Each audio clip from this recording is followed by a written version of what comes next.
Okay, I think just about everyone is back. So, hi, welcome back from lunch.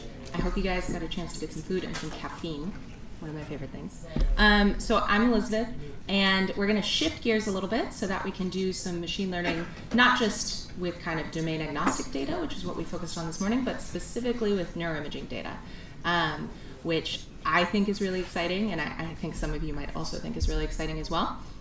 And so for this session, we're going to have two instructors. So it'll be myself and Jake, who's in the back right now, but he'll help out while I'm starting. So basically what I want to do over the next hour or so is kind of introduce everyone to this library called NiLearn.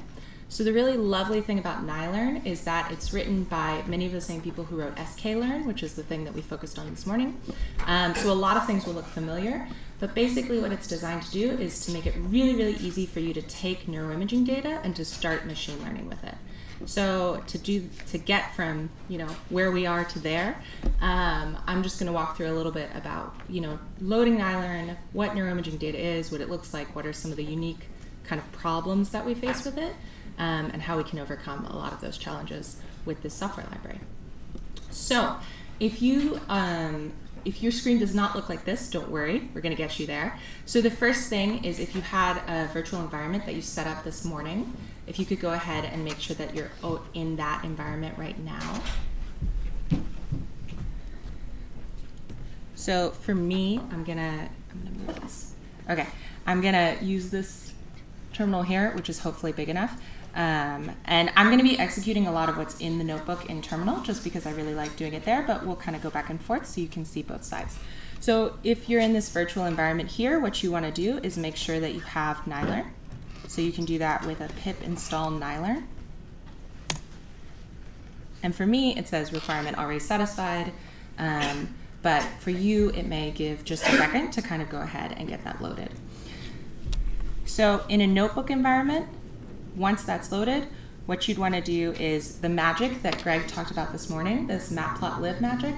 So again, just like Greg said earlier, this will allow it so that the plots don't kind of pop out at us, that they display right in the notebook, which is really, really nice for kind of keeping everything in line and making a coherent narrative. I did inline because I don't think the interactivity is going to be too much help to us here, but notebook is the other option, as Greg mentioned this morning. So if I execute this, then it should go without errors. And so if you haven't loaded the notebook yet, what you want to do is if you look in this intro.ml folder that you copied this morning, you'll see that there are two Jupyter notebooks that jump out right away. One is this main tutorial intro to NiLearn, and one is main tutorial machine learning with NiLearn. So main tutorial intro to NiLearn is the one that I'll be going through right now.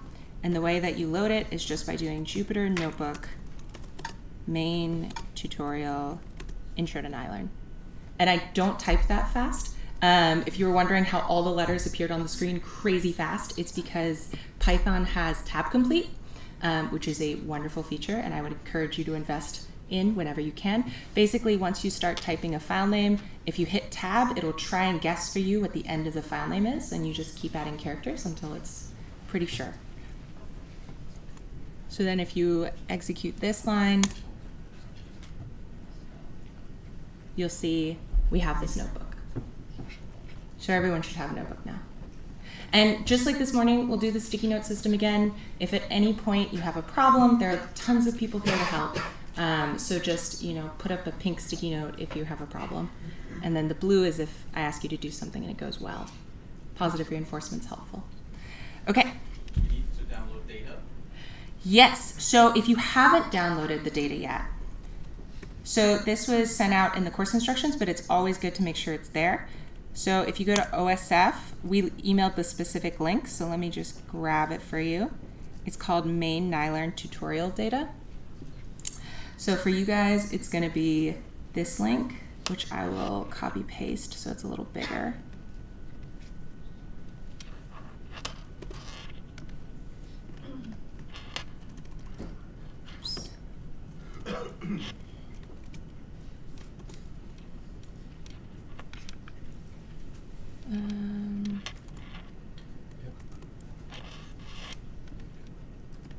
This one.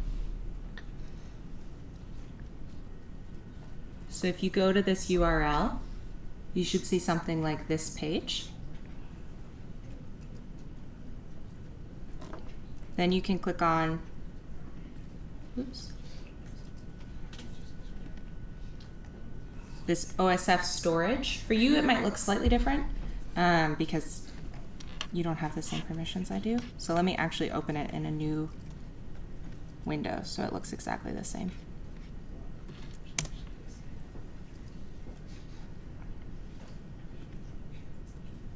Okay. You can ignore everything it says about making an account. You don't need to do that. So if you click right here on OSF storage, you'll see this button pop up that says download a zip, and you're going to want to click that one. It'll download to your local computer. It's about 1 gigabyte, so hopefully most of you have already downloaded, or if you haven't, we're not all on the same Wi-Fi. We're staggered between the 3 that Pierre mentioned. So you'll want to download this data, and you want to take note of where it is, because we're going to need that information in just a minute.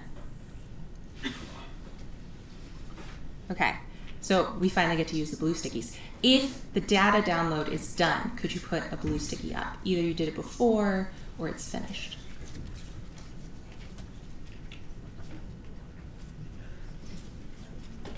And obviously, if you're having like a glaring red error, please put a pink one up. I guess the people on Binder, there are still people who haven't finalized their local install. On Binder, it's going to be a bit tricky. Yeah. I think it's possible, we just haven't tried it. Yeah. So if you're on Binder, maybe just raise your hand so we know where you are and we're ready to come help.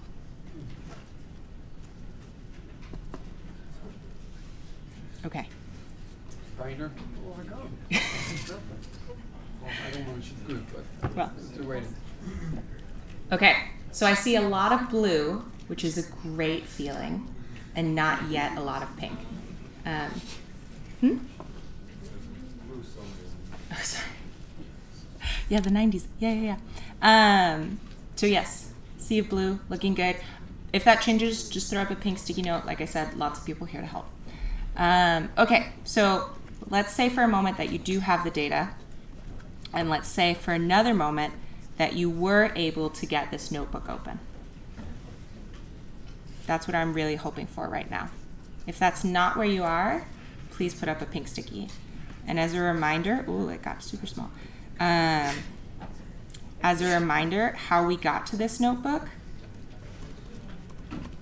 was that I did Jupyter notebook, main, tutorial, intro to Nylon.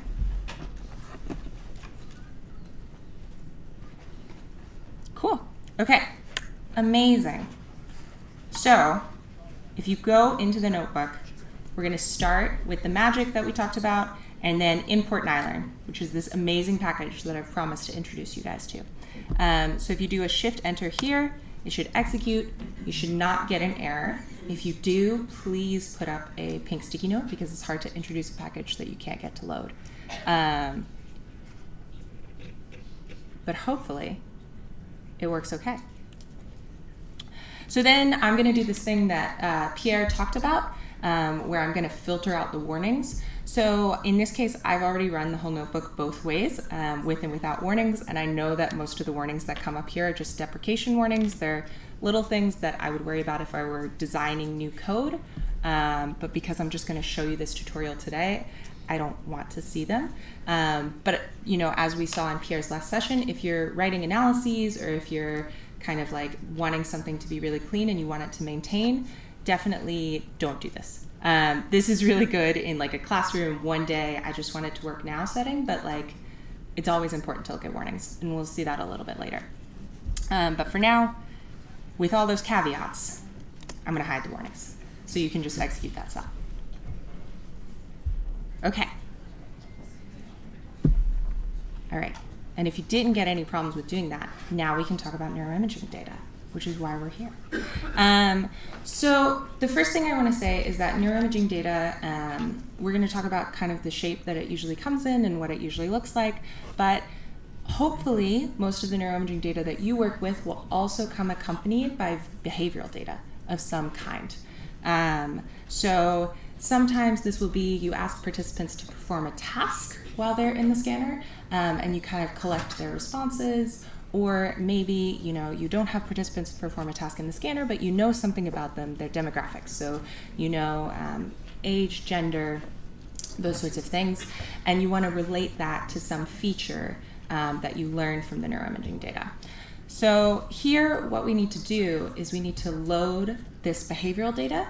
And the reason I wanted to do this first is because it's actually quite similar to what we did this morning.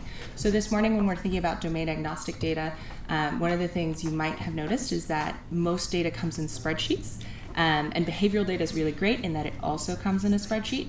So this would be something that you could open just kind of generally. And I just want to show how we can do that here. So what we're going to do is the data that you just downloaded from OSF. So what that is that's a task that someone was very lovely and made openly available on Open Neuro. And it's it's actually, the full data set is over 150, but it's children and adults, and they're just resting. No, they're actually watching a movie in the scanner. So we're going to learn a little bit about them and learn a little bit about what we can do with that data. But first things first, there's a file that came with this data set that was published, and it just tells us were these children or adults. So that's pretty important information for later. So I just want to show you how we can look at that.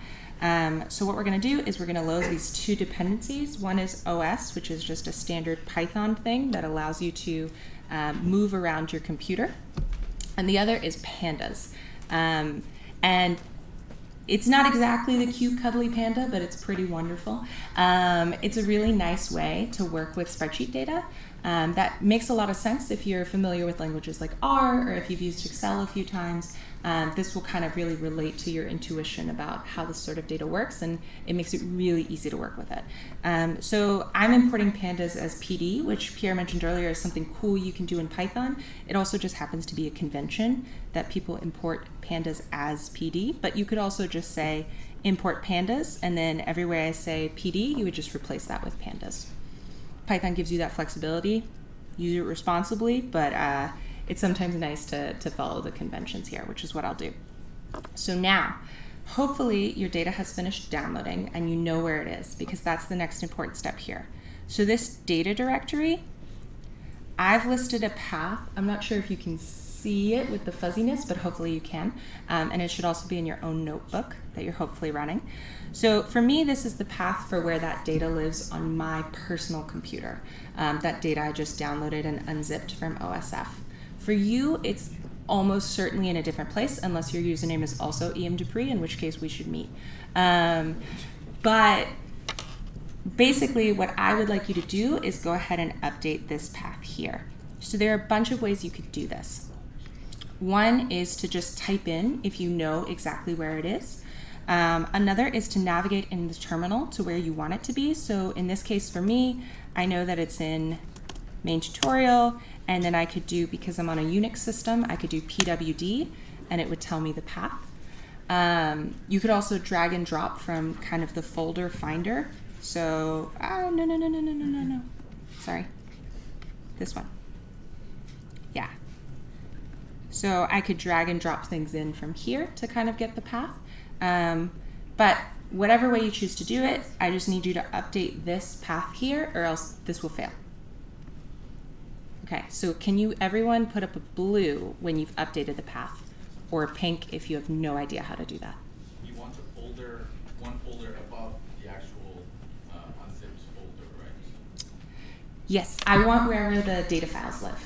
So there should be two kinds of files in there. There should be .nii.gz files. Don't worry about those, leave those zipped. And then there should also be .tsv files. Those are the ones I'm interested in. Okay, I see a few pinks, but a lot of blues. Cool.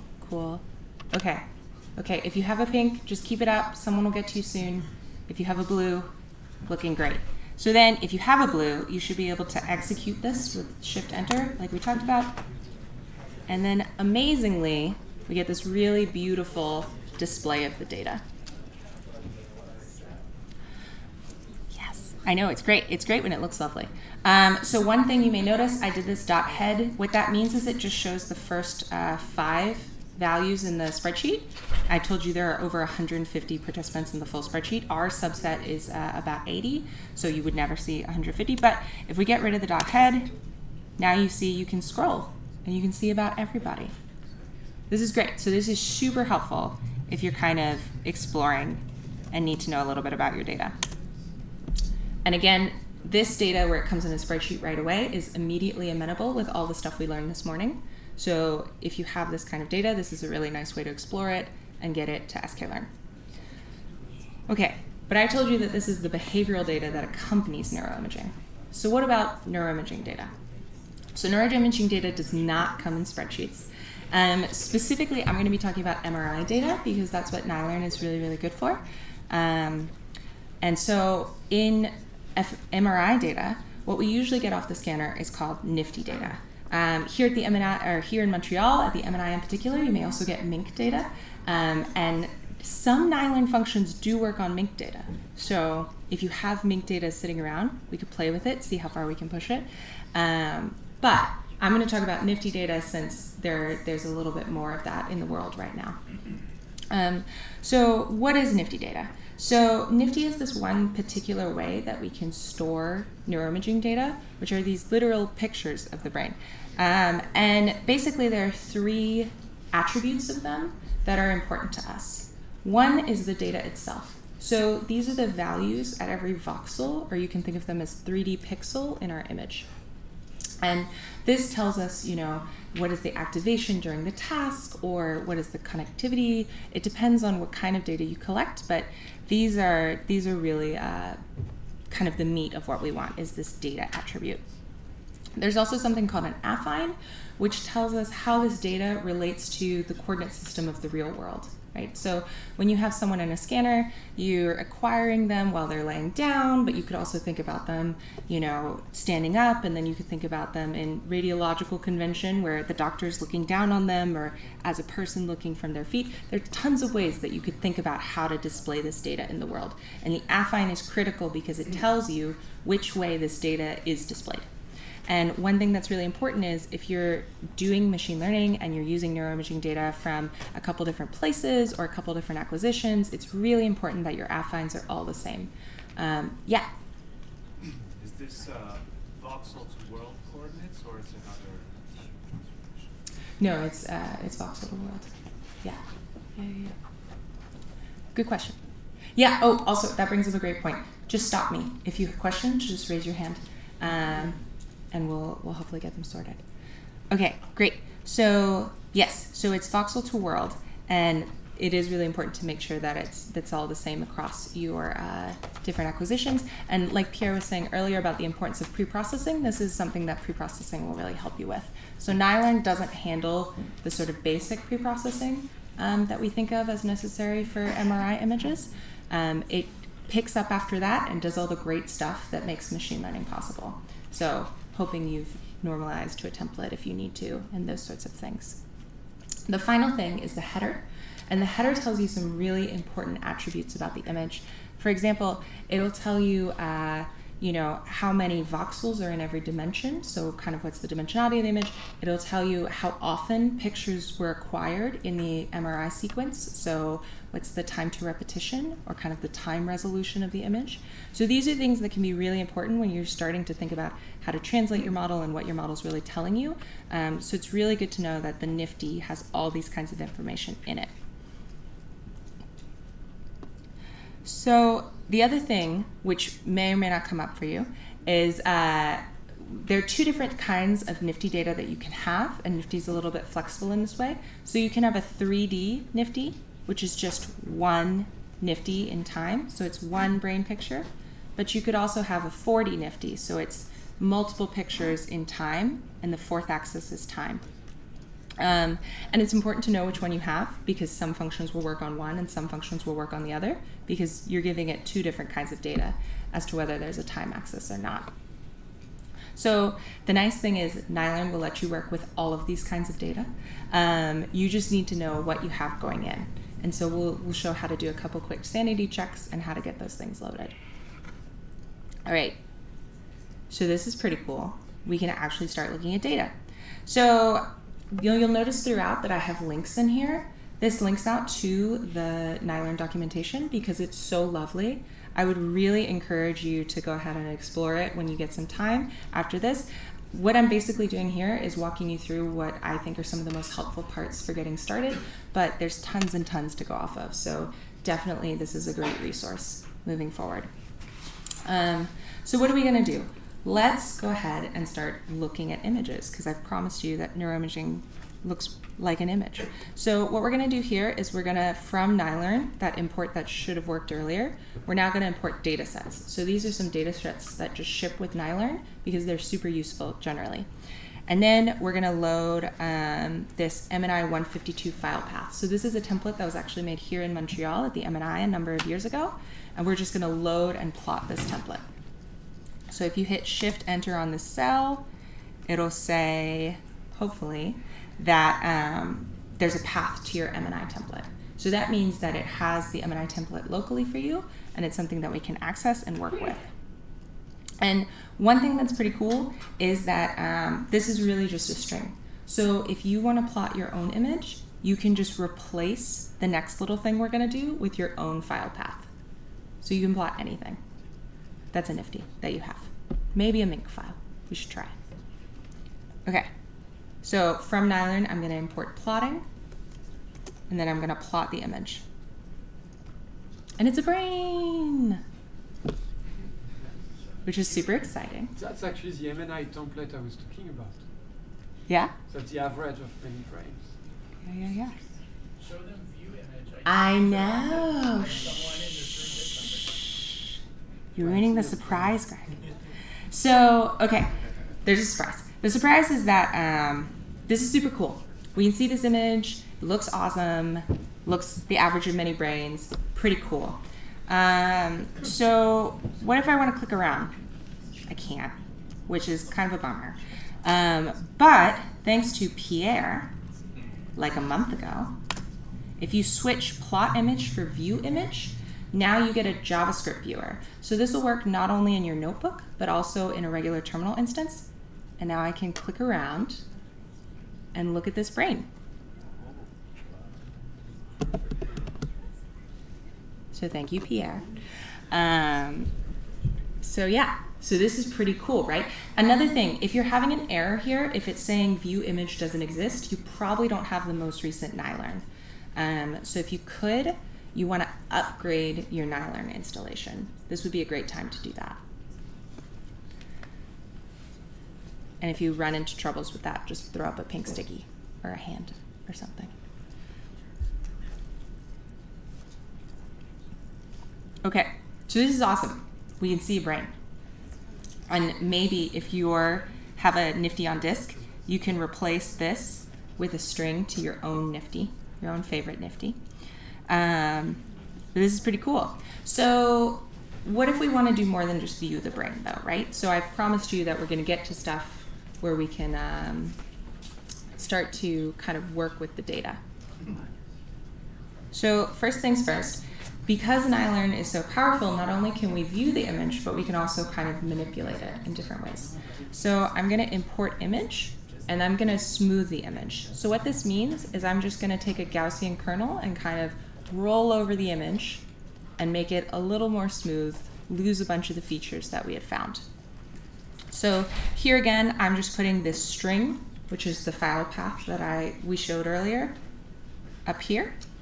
And you could replace this with the string for your own favorite Nifty. And then this full width half max tells me what size Gaussian kernel I want to have, and I'm going to say 6 for a 6mm one. But you could play around with it and see, what happens if you increase the smoothness. So let's just first try smoothing it with the 6mm. So now what's cool is that I promised you that this Nifty image had all these attributes. You can see if I just print the image, because NYLEARN's returned it in memory. So here I've said I've just smoothed it and assigned it to a variable. If I print that in-memory variable, I get all those attributes I told you about earlier. So I get the affine, which is that voxel space to real world space that I promised you. I get the header, which has, the dimensions that I promised you, and all sorts of cool stuff. And not only is it in memory, not only can I get these sort of attributes about it, but I can also, again, plot it. And it looks fuzzier, as expected, because we smoothed it. So then again, I did the static plots, but if you do Pierre's pretty interactive plots, you can click around and see that the fuzziness is throughout the image, which is what we asked for. So we could run the exact same thing again and increase the full width half max. Does anyone want to do, let's say 12. Let's just see what happens. And now it looks super blurry. Yeah? What's the quick and easy argument to change the color scale? Yeah, so for view image, is it still CMAP, Pierre? For view image, yeah. Yeah, so I think it's still CMAP. Gray. No. All right, so this is great because you can look and it will tell you grayscale is not recognized. Here are all of the options for your color map. So let's choose just a favorite, which would be, I don't know, jet. Oh, no, that's hysterical. It's gray. It's gray, just gray.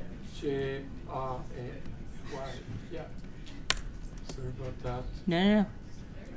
It's a terrible color scale. Well, you will need to adjust your minimum here. Yeah. So it's Vmin. Put just Vmin at 0. Fine. No.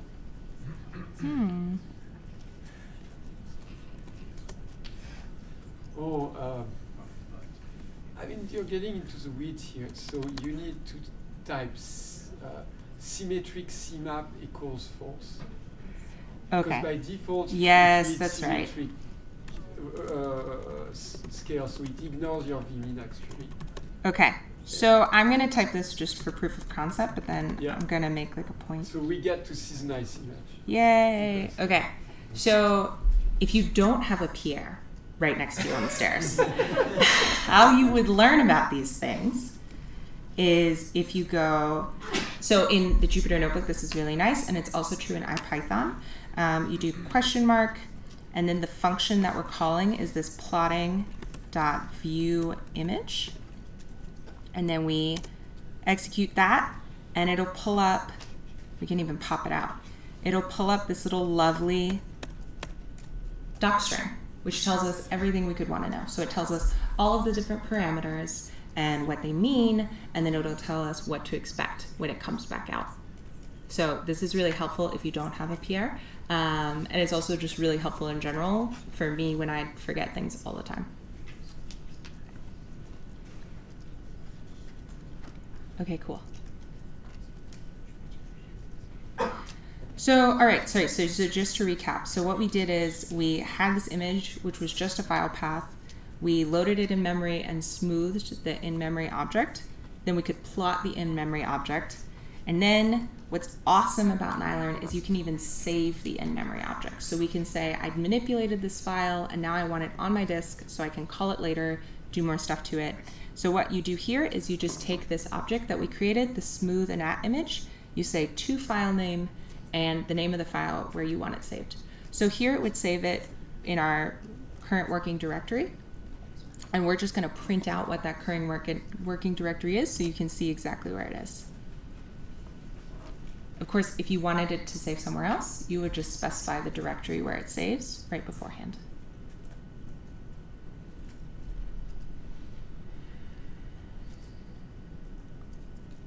Cool. And if you're getting an error at any point, just throw up a pink sticky. Awesome. All right, so this is pretty cool. We just visualized a template. But I told you before that Nifties can come in both this 3D and this 4D flavor. So a template, because it's only a structural image, it doesn't have a time component, so it's a 3D flavor, right? It's just one picture of a brain. But what if we have a bunch of pictures of a brain? This is usually the kind of data that we at least for functional MRI, are working with and may want to do machine learning on. We may want to extract features of how people respond to a task over time, or kind of what their brain patterns look like over the course of a scan, and evaluate that. So how do we work with this, functional sort of data? Well, we're going to do one of the files that we downloaded from OSF. That's this file path here, and it's going to be for subject 109. So if you look back up to where we had our demographics table that we loaded, this is a child between the ages of 8 and 12 years, female, handedness. We know all these things about them. So let's just go ahead and see if we can load this image. Okay. So here we're going to do plot EPI, because this is called EPI data. And all I'm doing here with this os.path.join is I'm making it pretty flexible so that it will say, okay, I'm going to pair together the data directory that you specified earlier with the file name that I just gave, and I'm going to do the correct pairing based on the system that you're running right now, because this differs by Windows and Macs and Linux. And we had an error. So if you didn't read ahead, you would not know what this error is.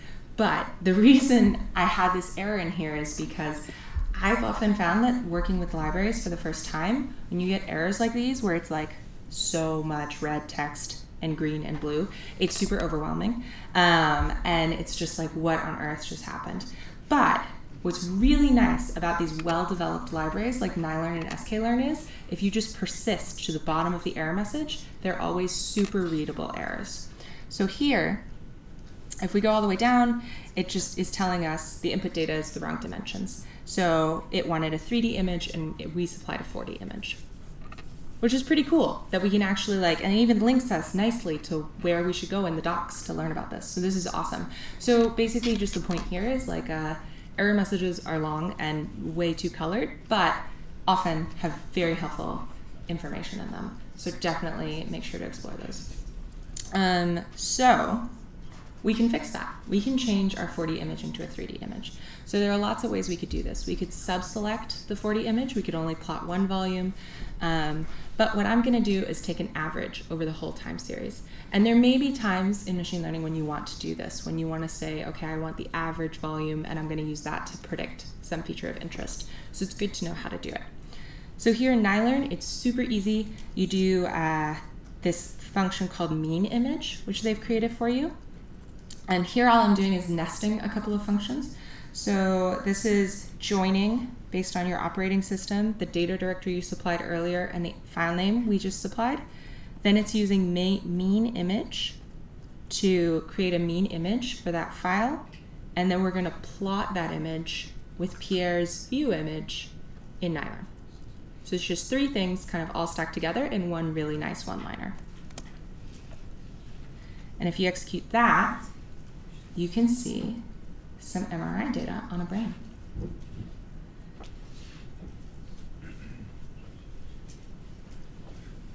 Yeah, and if you're having problems, definitely just throw up a pink sticky. Cool. So this looks pretty awesome, actually. We're getting to neuroimaging data that we can work with and do stuff with. So what do we want to do? So I've promised all along that the real kind of cool thing about neuroimaging data is it looks like a brain, but we need a matrix for machine learning. We need something where we have the features and we can kind of learn from it.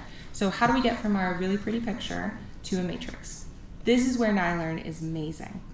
Also the plotting. Super huge fan of the plotting. Even if you don't do machine learning day to day, I use the plotting all the time, but NiLearn is really designed for this kind of to a matrix point. So what do we want to do? So the first thing we need to do is we need to decide what brain voxels we're interested in.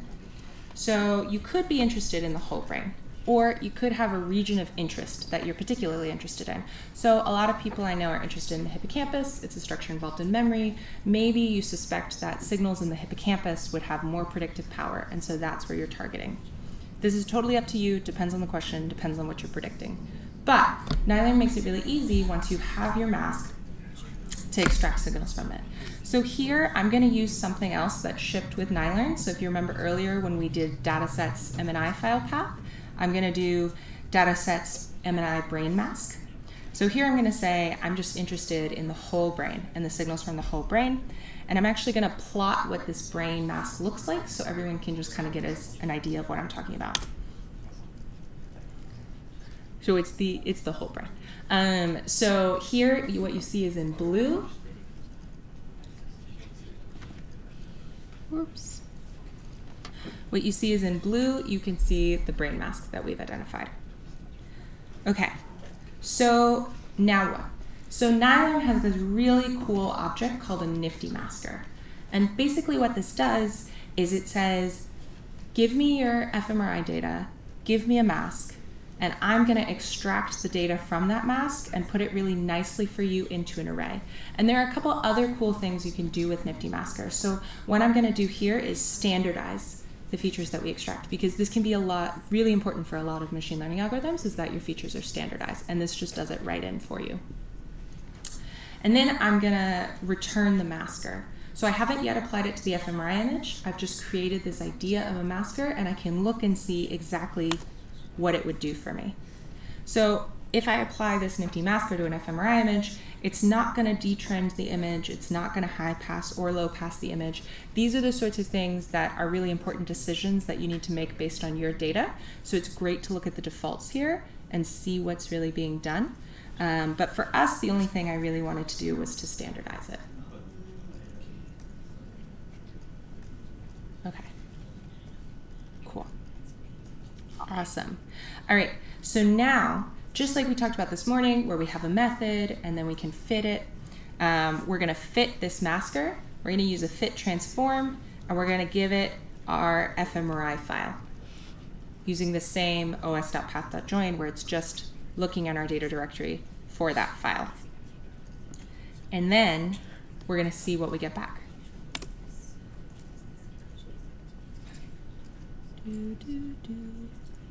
It's going to be a little slow. That is the problem with these.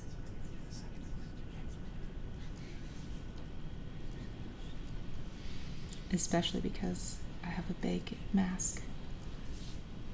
Okay. So this might be slow on your computer too. Nice. All right. So hopefully when this completes for you, depending on how long it took, you're going to get back an array. This is really awesome because now we can start to do something with this. But first, let's just check and see what the shape of this array is. So what you can see is that we've got this array, it has signal in all of these different points, and if you look at what the shape is, this is the number of time points in the data set, so how many volumes or how many individual brain pictures we had, and then the number of voxels in our brain mask. And you can see it's a huge number of voxels because, like I showed you, this was the whole brain. So this is probably not what you would do personally, but it's a really nice way to just kind of see exactly what's happening. So we're getting back this array, and it has this shape.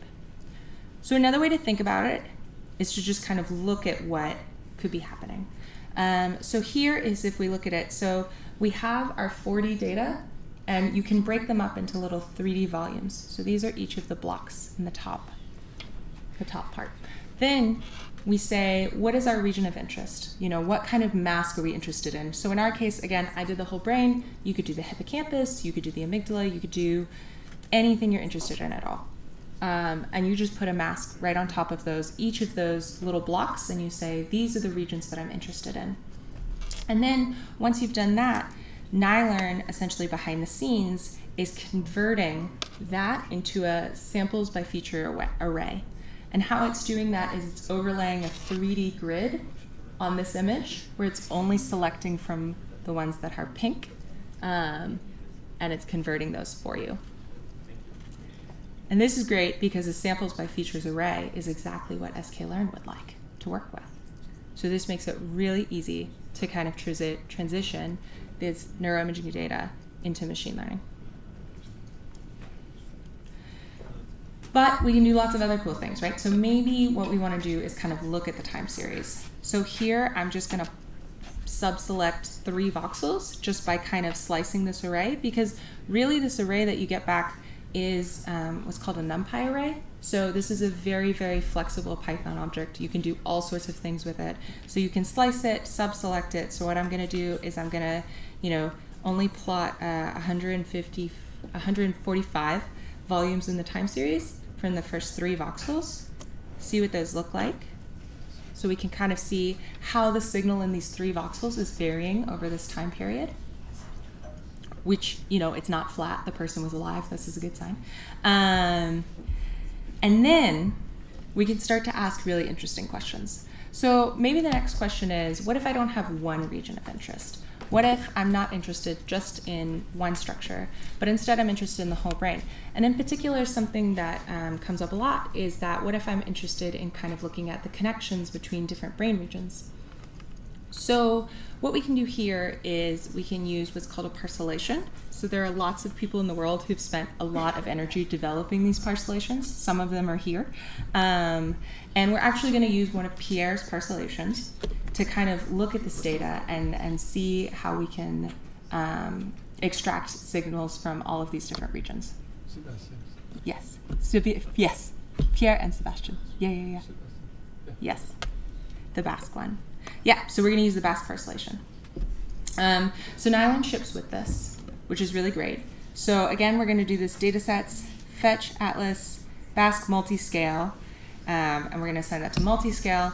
And then we're going to choose scale 64. So Sebastian, when he made this atlas, there are a bunch of different scales in it, but we're going to choose scale 64 for right now. You could also play with this and select a different scale. I would encourage you to do that. It's pretty cool. But for now, we're going to stick with 64. And if you execute this cell, it should tell you where your ROIs are located.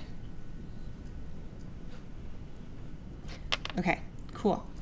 And then what we can do is we can actually plot this parcellation. So at this one scale, how is it dividing the brain? And if we do this, we can see in some really beautiful colors what the brain is being divided into for all of these parcels. So now the question is, how can we use Nifty Masker to go from this parcellation back to our samples by features matrix, which is what we want for machine learning? Because now, instead of having one region, we have a bunch of regions that we're interested in. So how are we going to divide those out? So Nylon actually has a different object for this, which is really, really helpful. So it's called Nifty Labels Masker. And the reason is because before, when you had just one region of interest, the mask was binary, right? So it was either 0 if it wasn't in your region or 1 if it was. But now we have lots of regions we're interested in, so each of them get their own number. So instead of thinking of them as binary, you can think of them as labels. So the numbers label each of the parcels, so we're going to use Nifty Labels Masker to go ahead and extract that. So just like before, we're going to call it, and we're going to standardize, but this time we're going to say what the labels image is instead of what the mask is, and it's going to be this multi-scale 64. So we can return the labels masker, see what it looks like, check again how we feel about all the defaults. Yeah? What do you mean by standardization in that? Yeah, so standardization in this context is putting the features between 0 and 1. But yeah, no. It totally depends on your question. It's just often helpful. Okay, and then just like before, we can use this fit method that we learned in sklearn this morning. So here it's fit transform for this labels masker to our fMRI file. And then when we do that, we're going to ask it to print back the matrix that it gets back. And we can also print the matrix shape. And here you can see, so it's samples by features again, and now it's 168 samples for in the time series by 64 features because that's how many parcels we had.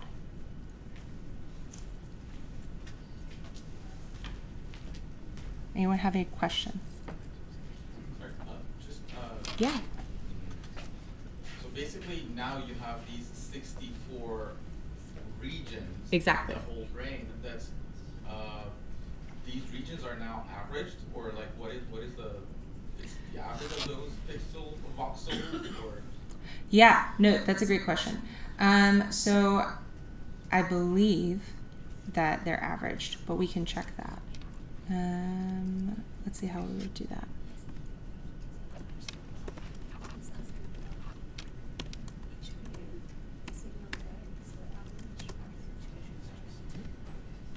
straight. Yes.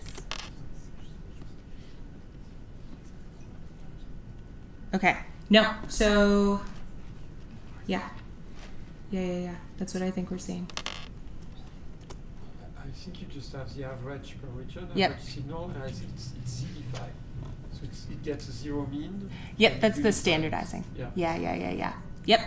So yes. You So could check it, but Yeah, it's that. in general, like if you compute the mean, you're gonna have a bunch of 10 minus 15. and- exactly. Yeah. Yeah. So that's what I was trying to see what the easiest way to do would be to confirm. But yes, I think it's average because how I'm checking it here is I'm just taking that matrix and I'm subselecting it. So I'm saying for the first parcel, what does it look like and what's the shape back? And we're getting that it's just flat for each of the time series. So yeah. Any other questions? Yes. I think similar question, but how exactly does the parcellation work? Is it looking for similar clusters based on the signal over time, or? Yeah, that's a great question. So this parcellation is a static parcellation, so we're not reparcellating the data. We're taking a parcellation that's been published and applying it here. But yeah, no, parcellating the data is also a really interesting question.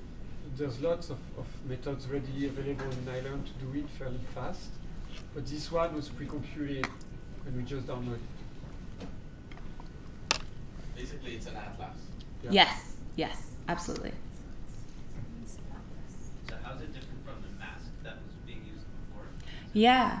So how it differs from the mask is before we just had this binary mask when we were like, this is brain, this is not brain. Here we have a parcellation where different regions of the brain that have been identified are given different values or labels. And so now we're using that to subdivide the brain. Any other questions? Okay. Just stop me if something comes up. All right. So now that we've kind of gotten this, this object back where we've parcellated the brain, we've averaged within it, and we've gotten the time series, maybe we want to compute a connectome.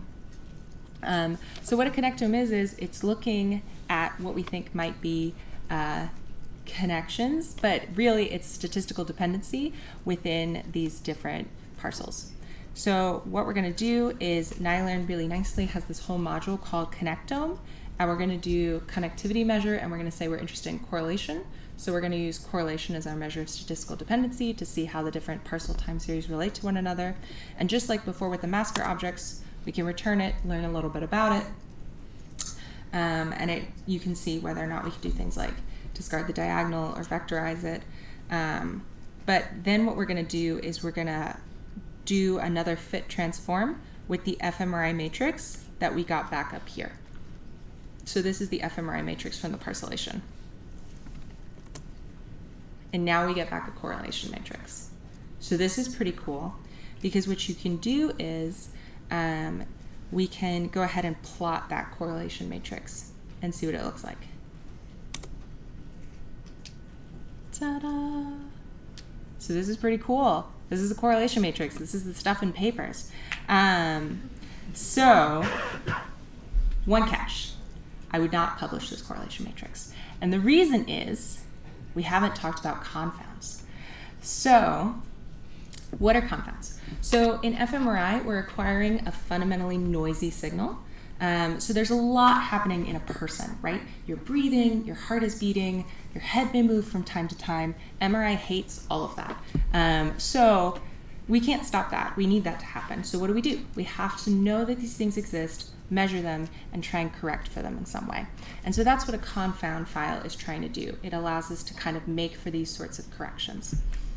So luckily, this data set that you downloaded from OSF also comes with some confound files, which specify these corrections, which again come from the preprocessing, which Nylon won't do. Definitely look into, super helpful. So I'm just going to find the confound file name for that same subject that we're already using. And then what I'm going to do is, just as before when I did this parcellation fit transform for the fMRI file name, now I'm going to do the exact same thing, but I'm going to specify that there's a confounds file, which is just this line here. And then what I can do is recompute the correlation matrix. So same correlation measure I specified before, again with fit transform, but for the clean correlate fMRI matrix with the confound specified. And then I'm just going to make the diagonal 0 so it's a little easier to see what's happening. And I'm going to plot this clean correlation matrix, and we'll see if we can tell a difference. I think it looks pretty different. So this is just a little reminder. Confounds are great. Know that they exist and that we need to think about them. And Nylearn makes it really, really easy to correct your estimates for them, which can make the features that you learn a lot more reliable.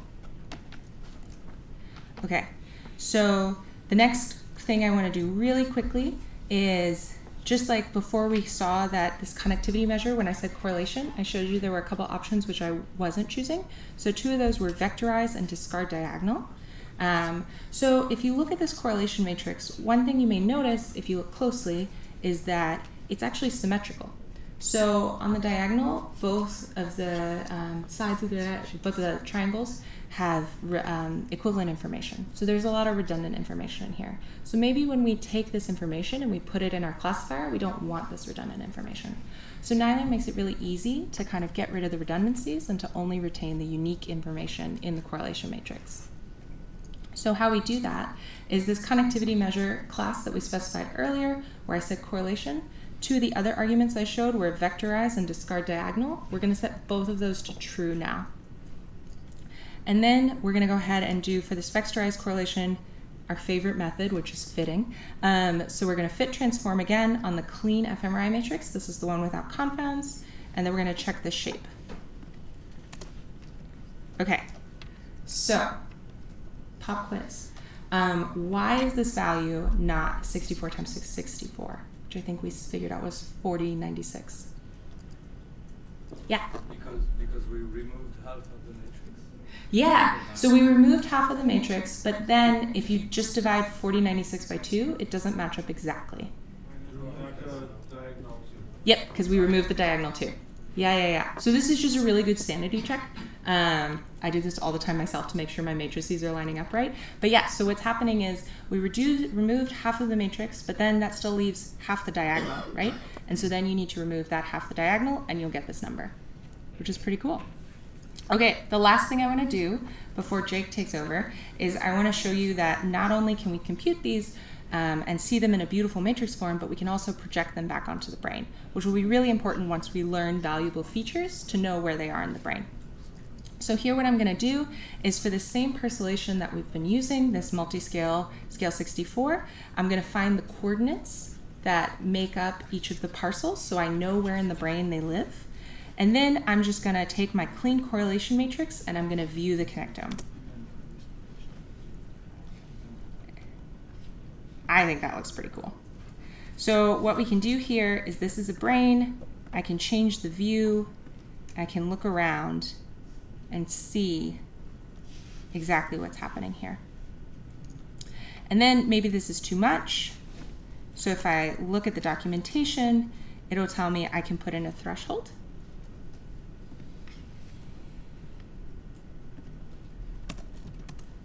And then let's say, for now, Jake will do this a little more detailed, but for now let's do something random.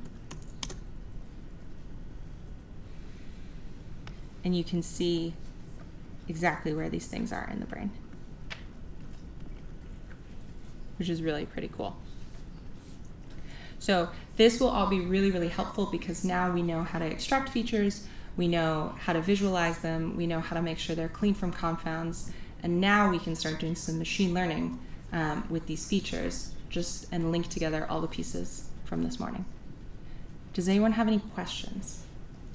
Yeah? I had a question about the masker. So that's the parcellations in like T1 space, right? So the parcellation is aligned with the atlas, the MNI 152 atlas. Yeah. Okay. So then, how does it do the registration or transformation to the fMRI? Yeah. So this is where the preprocessing comes in. So you need to make sure that they're in the same space. If they were in the same space but they just had different resolutions, you could resample them, but Nylearn won't do like normalization for you or slice time correction or those sorts of things. No, that's a great question. Yeah. What other questions do people have? Okay.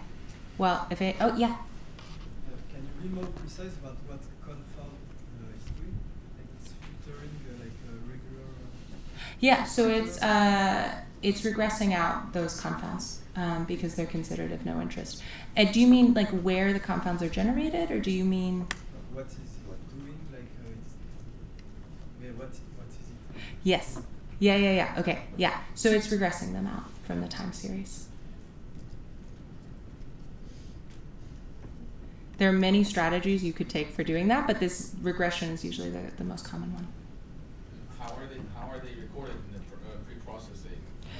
Yeah. So it depends on the particular confound. So like breathing and heartbeat, you'll usually record at the scanner, and those you have available. Motion, you record, there are lots of ways you could record it. Perhaps the most common way now is to kind of look at the different volumes. And so as part of pre-processing, you align the volumes, and then you use those to one another, and then you use those to calculate kind of the motion that occurred between the volumes. And then what is a standard way? Because I think it requires a standard input. Standard input. So the file that you have as a the TSV. Yes. Yeah.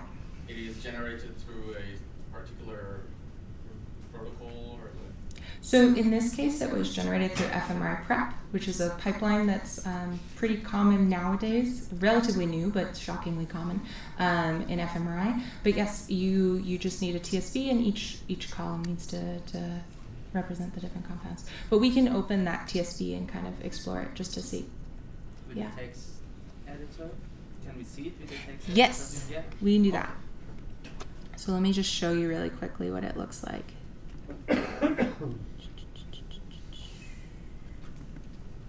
So this won't be the right subject's TSV, but load it anyway. So yeah, this is what it looks like. View. Zoom. Something like this. So if we scroll down, you can see that there are 168, one for each point in the time series, and each of these is a different confound. Another question, how would you regularize that correlation matrix? Can you just, for example, to make it more sparse, to take out some insignificant correlation or something? First, can you do it right away and then visualize it? Mm-hmm. And when you do it, you regularize for everyone, or you do it for each individual and then vectorize one after the other? I don't know if it makes sense. Yeah, no, I think so. So I think Jake is actually going to talk about regularizing the correlation matrices. Am I making that up? Sure. Oh. Do you want me to talk about it right now? No, I thought you were going to do it in your notebook. Yeah. I mean, I'll talk a little bit about it, and we can also like do it live, so you can see how you can mess with the correlation matrix. So I'll show you the way that you can basically mess with the plot, so you can literally threshold it, so you can only see certain ones. But you might want to, also do it beforehand and stuff. But yeah, we'll go over it. Yeah, and then you would do it for, so in this case what we're doing, how we're treating this is we're calculating correlation matrices for each subject, we're vectorizing those, and we're using those as our features. Yeah. Before when we got the error when we were trying to put the 4D data matrix, is there a way to just load the 4D data? Yeah, so you want to load it to do... I'm not really sure for what purpose. I was just wondering in general if there's a way to get it into like a 4D matrix. Yeah, so the nifty maskers, both the labels and the normal, take 4D data. So that might be one way. And then another is, so what Nylon is supporting or kind of wrapping is this other library called Nibabel or Nibabel, which is really, really nice for doing a lot of operations on nifties. And so with that, you can just load the image right away and just have it accessible. Yeah. Okay. If there are no other questions, I guess we'll take a 10-minute break, 5-minute break. What time, do you have the time on your computer? Are you able to It's 2:40. 2:40. Yep. So we said it was 1:30 to 3, actually, your segment. Oh, okay. I was getting more time and to we check. were planning to finish at 5 with an half an hour break. Yeah. So I think I mean, it depends, but we could take an half an hour and start back at 3:10. That would give almost 2 hours for check. That was, yeah. Or we could just start back at 3. People feel like half an hour is more than they need. Yes. Yeah. That was a bit too much. Okay. Yeah. Cool. What amazing level of energy. So people just like keep going, and so back at 3. Yeah. Do it. Cool. Great.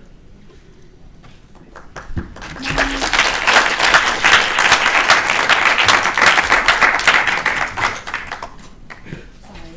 We realized it would make more sense to be. Yep.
cerebellar, like all the typical ones. So, but there's tons of other. Anyway, but that one's nice because it comes with nylon, so you can just like immediately load it. And good strategy is to find actually the measures of connectivity within each network. Use the exact same thing that we used in the tutorial you just saw. Okay. Literally the exact same strategy. You can have this nifty labels mask, and instead of putting in the 64, you put in the 7, and you'll get out a matrix with forever subjects. So you have 7 measurements. Great. Thank you. Yeah, give it a shot. You know, I mean, like if you have trouble, you can always hit us up on Slack channel, or just like on the Brain Hack Slack. Message for you. Thank you.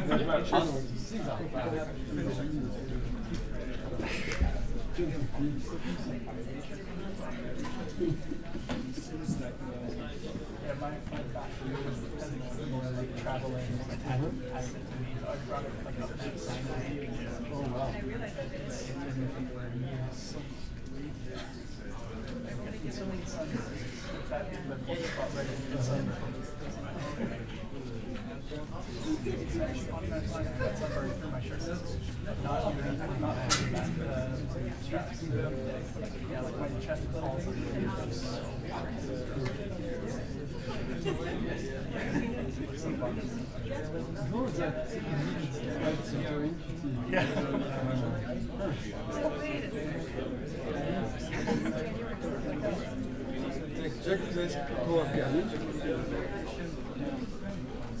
I think we're good to go. Yeah. En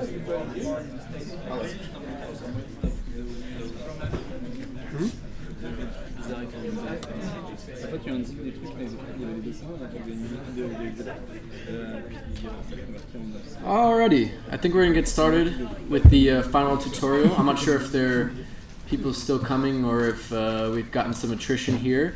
That is understandable because it is the very last tutorial or the very last workshop of this long sort of main NeurIPS train that's been going on seemingly forever. So after this, you can walk out here, graduated neuroimaging machine learners. You can pick up your diploma on the way out.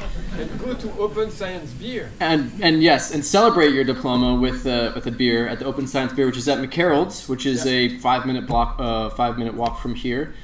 Are we buying our own beer, or what's the deal with that? Is it open bar or not?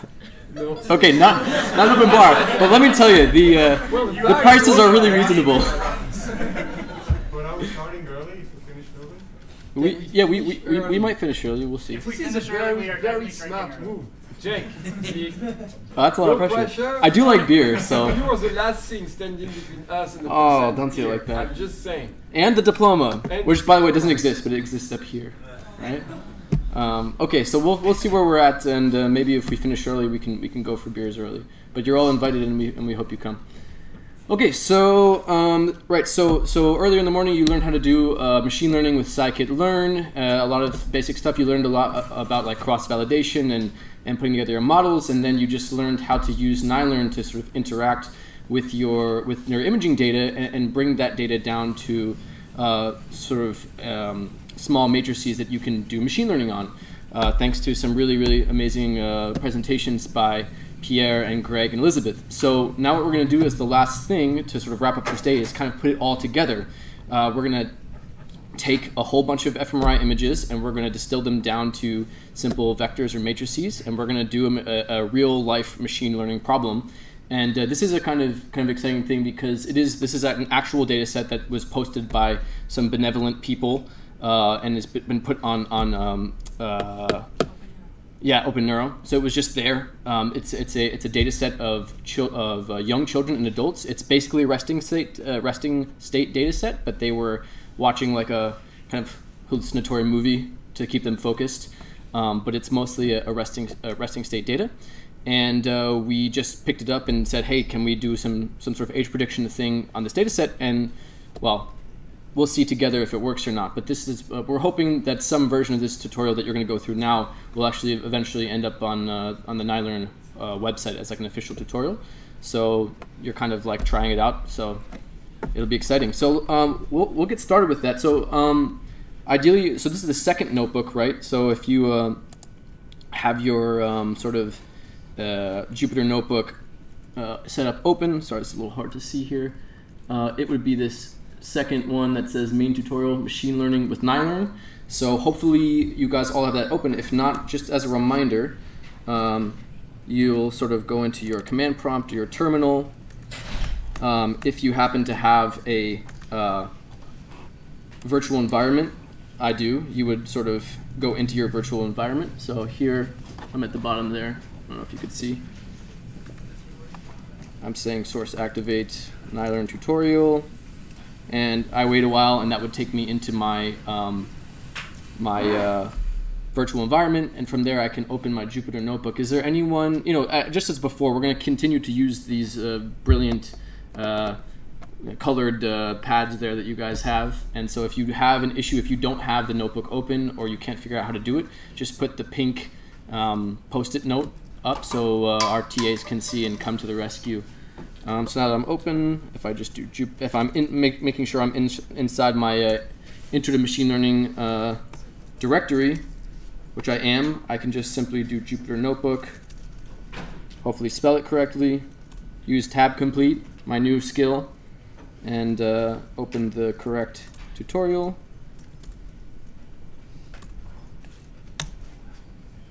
Or I can just press Jupyter Notebook enter and it will sort of give you something more like this. And I can just select the one I want. Okay, so hopefully everybody is in there.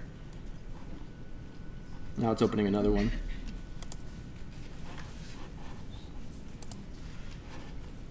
Okay, so if you're not inside of the Jupyter Notebook, put the pink post-it up. Otherwise, I'm going to start moving forward. Okay, so you just learned how to take your neuroimaging data and distill it down to a very simple vector or matrix form. But the thing is, we only did that on a single subject. You had this sort of nifty image just sitting in your directory. You knew the path to it, and you entered your path, and then you pulled it and you start doing stuff. But what if we want to, if you're doing one subject, you probably shouldn't be doing machine learning, depending on, maybe you've got lots of scans for that subject. But anyway, obviously you want to be able to load several individuals and distill all of them down to matrices so you can do some real machine learning. So we're going to start by doing that. And just like with the last tutorial, we're going to want to express the path where our data lives. So just like you did before, you can even go back to the old notebook that you had open and copy whatever you had before and sort of paste it into this first cell. For me, it's just living in this Nylearn tutorial directory where I moved it, but it should be the exact same thing where you got the data last time. So that's the same data, right? It's exactly the same place. If it worked last time, theoretically it should work this time. So now what we're going to do is we want to sort of collect all of the relevant files in that directory. So if I were to sort of list the contents of that directory, I should probably run the first couple of cells here. I guess you guys went over what these do, but we're going to sort of get rid of as many warnings as we can. And you guys learned about the matplotlib magic, so we can just automatically plot our plots. So you don't have to do this, but just for the sake of the argument, I'm going to import OS and do list the contents of the directory, which I've now saved as wdir.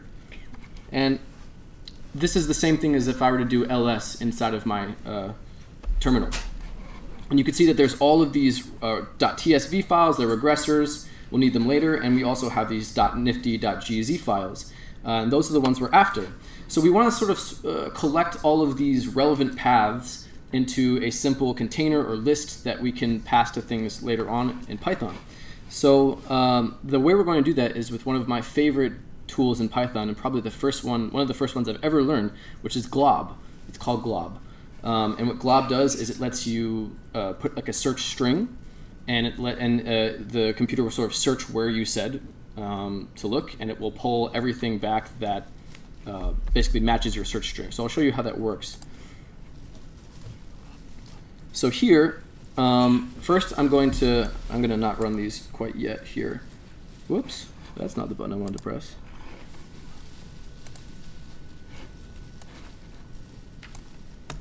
So I'm just going to import glob quickly, and just for the just to show you sort of how this is going to work, I'm going to create a new tab with just this data part. So I'm passing a couple things into this argument. So the first thing that I want you to pay attention to is glob and what comes after it. So I talked about putting in a search string. So in your terminal, if you were to say ls, if you were in the correct directory, and if you were to say ls star.gz, the star works as a wildcard. So it basically means any file you find that ends in .gz. It doesn't matter what comes before the .gz, anything, as long as it ends in .gz. So that's sort of our search string that we're going to be passing.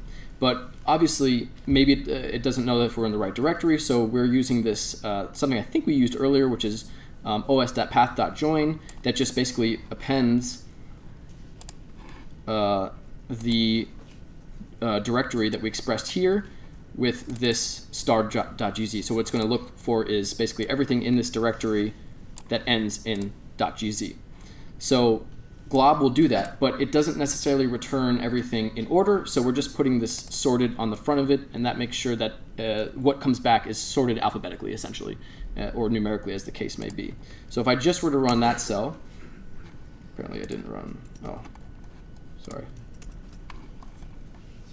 If I were just to run this cell, I would now have this variable called data, and if I look what data is, it is a list, and it contains only the .gz files that are in that directory. So now we have all of all the files that we want in this handy little Python list. So I'm sort of doing the same thing here with the confounds, because so Elizabeth told you earlier how important it is to make sure you're regressing at the confounds, and if we're going to be sort of is there a question? Okay. If we're going to be sort of doing the same thing we did before, but on multiple subjects, we're obviously going to need the confound data for all of those subjects as well. And in our case, very conveniently, they're sort of arranged in the same way, so we know that the sorted list of data and confounds is going to be this in order, which is really helpful for us, but it's not always the case.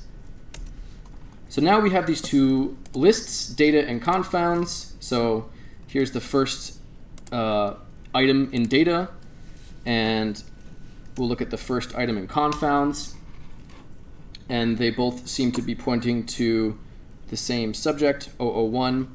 So I mean, that's not the best test in the world, but I can sort of verify for you that they're in the correct order. Okay, so now the question is, how many individuals did we just collect inside of this list? And we can look at it's a list, so it behaves like all other Python lists, and we can look at its length with len, or length.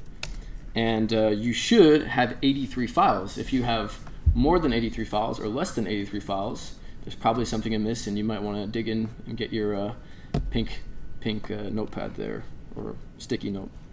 Okay, so now we're going to extract the features, and this is going to be nothing new. We're just going to sort of apply the same principles we learned in the last tutorial and put it inside of a for loop. So just so I have a sense, I mean, like, can you just raise your hand if you have used Python before this sort of set of tutorials?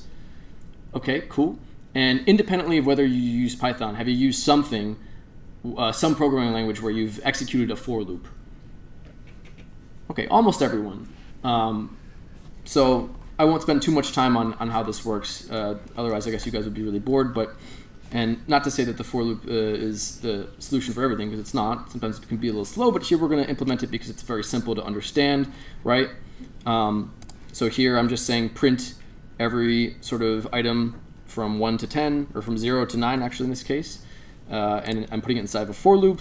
It's very simple. I'm inside of each one of these iterations, I'm asking it to basically say the number is, and then whatever I is. And so the first time I will be 0, the second time I will be 1, and so we'll go through this. So very simple concept, and we're going to do something very similar where we're going to actually take everything that we produce inside of this for loop and put it inside of a little container. So basically, so we can save the output instead of it just displaying in the environment. So if we were to do that, so we're say same thing, instead of printing the number as I, we're going to store I in this container. So at the end, we have a container that has all of the stuff that we did in our for loop inside of it. And so that's kind of the structure that we're going to use. This is not the only structure to use, but again, it makes it very easy to explain what's going on. Okay, so a couple things that we don't need to put inside of our for loop are basically initializing our objects, right? So we learned about a bunch of different objects that helped us do lots of stuff. So first of all, we're going to load the same atlas as we used before. This was the Basque atlas that has specifically 64 parcels. So nothing new here. And these lines, we're simply going to be loading, not loading that atlas, but basically learning where that atlas lives and storing it in this variable called atlas file name. Here, we're initializing our masker object. So if, just to remind you guys, this is the object that will use the atlas to extract the average signal in each one of those parcels. So we have our 64 parcels in the atlas. Here, let me just remind you guys what's going on here.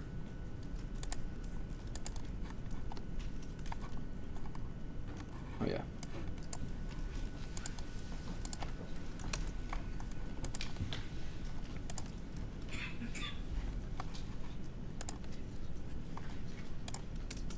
Okay, so now we have this atlas file name, and if I wanted to plot it, just to remind you guys what it looks like.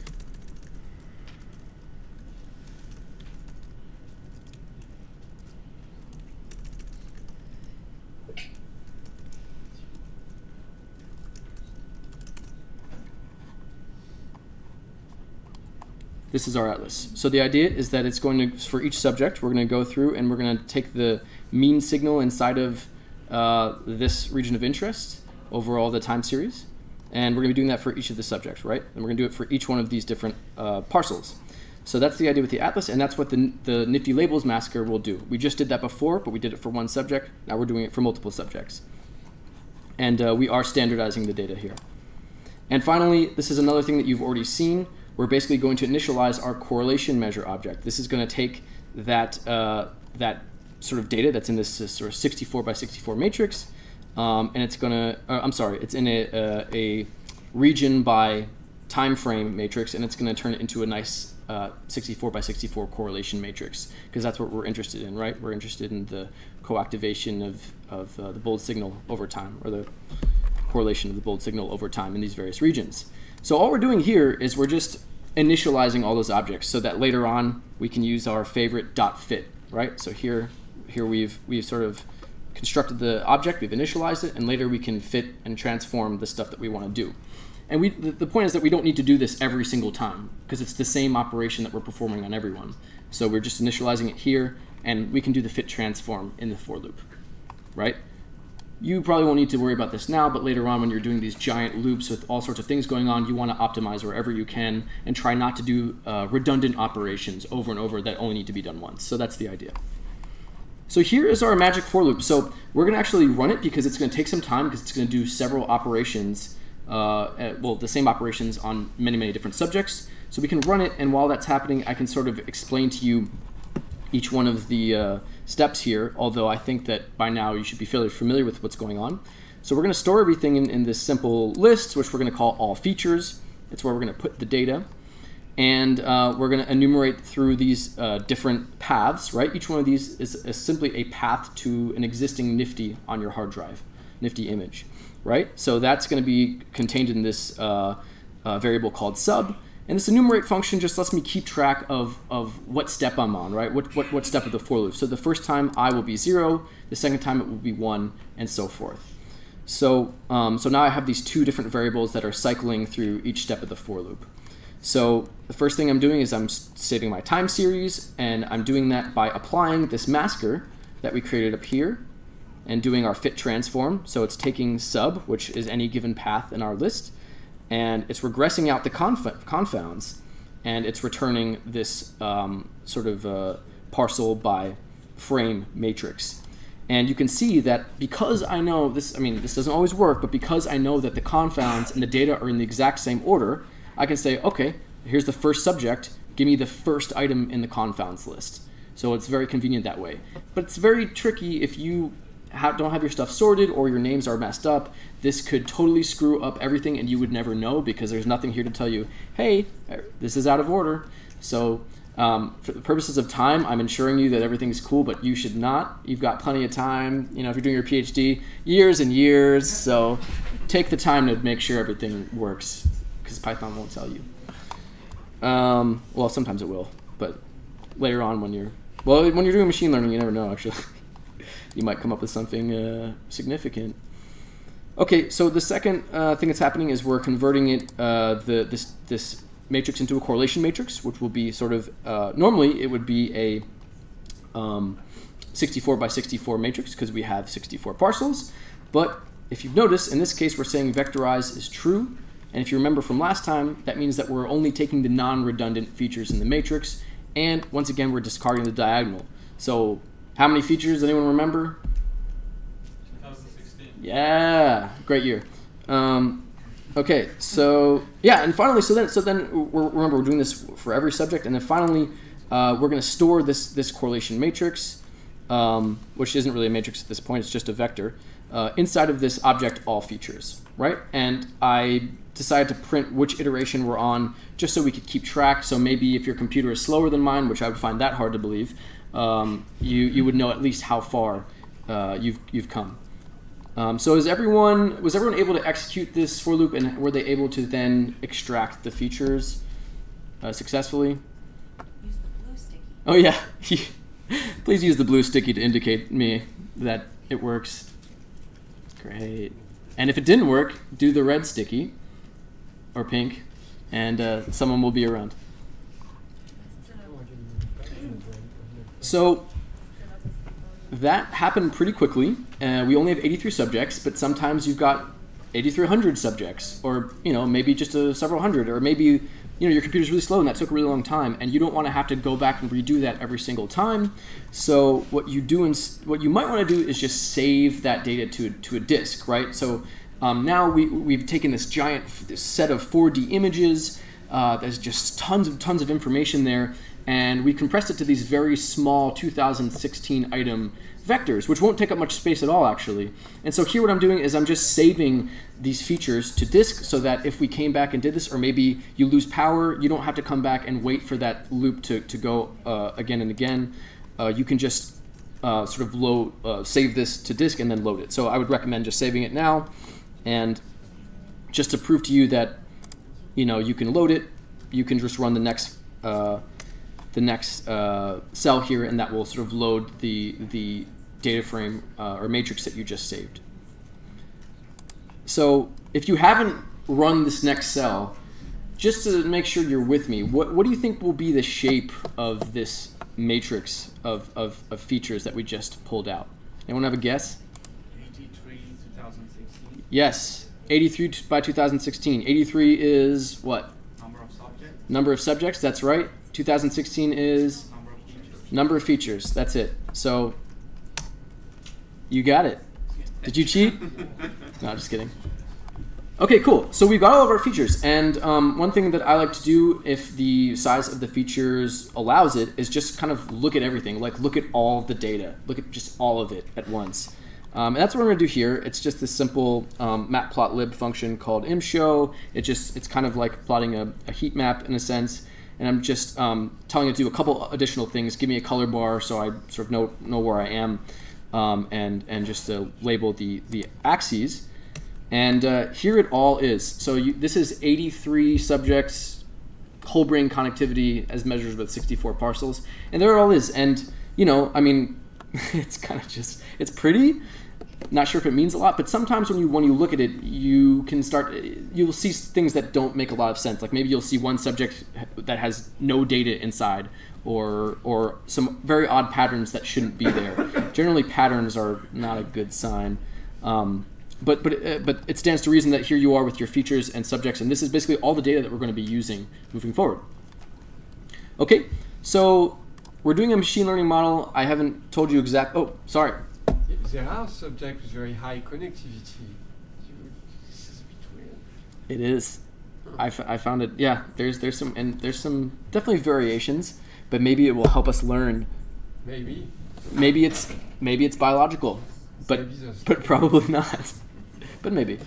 People who sleep stage 2, they get this type of crazy high connectivity. Yeah. Yeah. I would imagine. Yeah. I wonder if it. Well. We'll come back to this a little bit later, actually. Do we have any questions so far before we move on? So we corrected the data with the conforms already. So yes.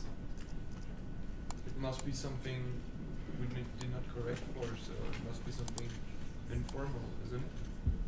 Something that there wasn't. must be some information why there is high connectivity among some subjects, as we more or less corrected for confounds. Yeah, well, so you can't necessarily correct for sleeping. I mean, you could, but you'd have to sort of model it. Yeah. And there are other we have corrected for some confounds, right? We've got motion in there, and we've got a couple of other things that we've explicitly looked at. But if we suspected that there was another issue that might be systematically affect the data that we could measure and address, then we would put it in. And sure enough, if this wasn't sort of like an informal tutorial, we would see that data and say, hey, maybe we want to know what's going on there before we move forward with our model. And I think that's a really important thing to tell everyone, which is that like your machine learning model is going to take it. Doesn't matter what you give it. I'm sure you've seen plenty of great memes about that over the course of this conference, but the onus is on you to make sure that your data is good to go, because you're going to get an answer no matter what. Just to be clear, like those type of patterns are very standard. In almost all data sets, you'll have people with crazy high connectivity and a few with crazy low connectivity. And depending on the data set, that thing can actually be really common, like human connectome project. Okay. Right. What size of the brain correlate with the age? What of the brain correlates with age? The size of the brain. Does this? Oh yes. I'm not a person who studies that sort of thing, but I would have to. Certainly, the head size correlates with age. I mean, without a doubt. What's the age of the kids? The kids are from 3. There are several 3, 4, and 5-year-olds, and there are also teenagers, and then the adults are young adults. So, you know. But yeah, without a doubt. And if your question is, would that somehow confound the signal or some aspect of the processing? No, because they're watching the movie, maybe they're watching the same way.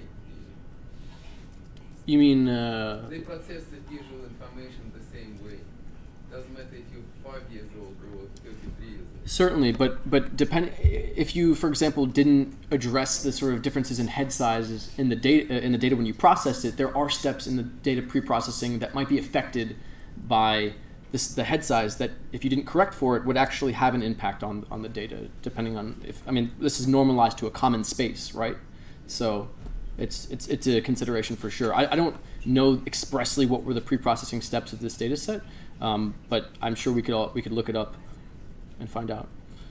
Sorry, when you're saying looking for features here, if you want to see if there was such a confound, wouldn't it be better to have them sorted in a way that we have all of the kids with the same age near each other and the other ones? Yeah, definitely. I mean, yeah, if you wanted to do that, so we can actually, once we load our Y stuff here, if you want, we can replot this matrix and sort it. I'll have to do it on the fly, and you know, we could do it. It maybe be interesting. That's, yeah, for sure. And this will plot whatever you put in it. So if we were to reorder this matrix, then absolutely, yeah, that would work. Sure. So let's load our variable of interest that we're going to be sort of predicting, and then we can come back to that. Any other questions before we move on? Cool. Okay, so now we're going to sort of load. Okay, so this is going to be our x, right? This is going to be the variables that we're using to predict something. So we're using brain connectivity, right? Connectivity from these different parcels to sort of predict some phenotype. And in this case, since we have a bunch of children and a bunch of adults, a very simple model we could train was, hey, can we differentiate between the children and the adults simply by looking at their resting state activity? So we're going to go ahead and load up the same data frame that we had in Elizabeth's presentation. And so that's what's happening here in this cell. And then we're going to read the CSV with this just amazing, wonderful thing called pandas, which I'd say is probably the library in Python that I use the most. It basically lets you work with spreadsheets, Excel files, CSVs, whatever, and it's just really just crisp and beautiful and fast. And so yeah, we're gonna go ahead and read CSV. We're telling it that it's a tab separated spreadsheet, And I'm actually going to sort it by the participant ID because we know that that is the same order as our files are in as well. And so here we're displaying it, and this is basically more or less how it would look like if you opened it in your favorite spreadsheet reading software.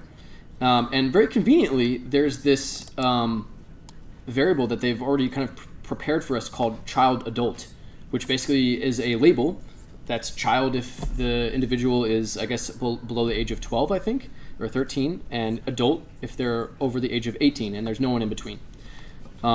So one thing, so if we want to, we don't always have the case where our classes are balanced, right? And so we want to make sure that we know, do we have the same number of children versus adults, or is there a different number? So so first, let's store this column into its own variable, right? So I've stored this data frame into this variable pheno, right? And when I say pheno.head here, I'm just telling it, show me the first couple of rows, right? If I were to look at the entire data frame, it's a little bit bigger, but it's still going to sort of cut it off at some point. But really what I want to do is I want to simply, I don't need all this stuff, right? I just want this one column, child adult. So what I can do is open these brackets and put the name of any column that exists. And by the way, if you forget what columns are available, you can always ask pheno.columns, and it gives you a list of each one of these columns. And if I'm saying, oh, well, I really want this one child adult, then we're going to just get back this pandas series that has the index as well as the response on that particular column.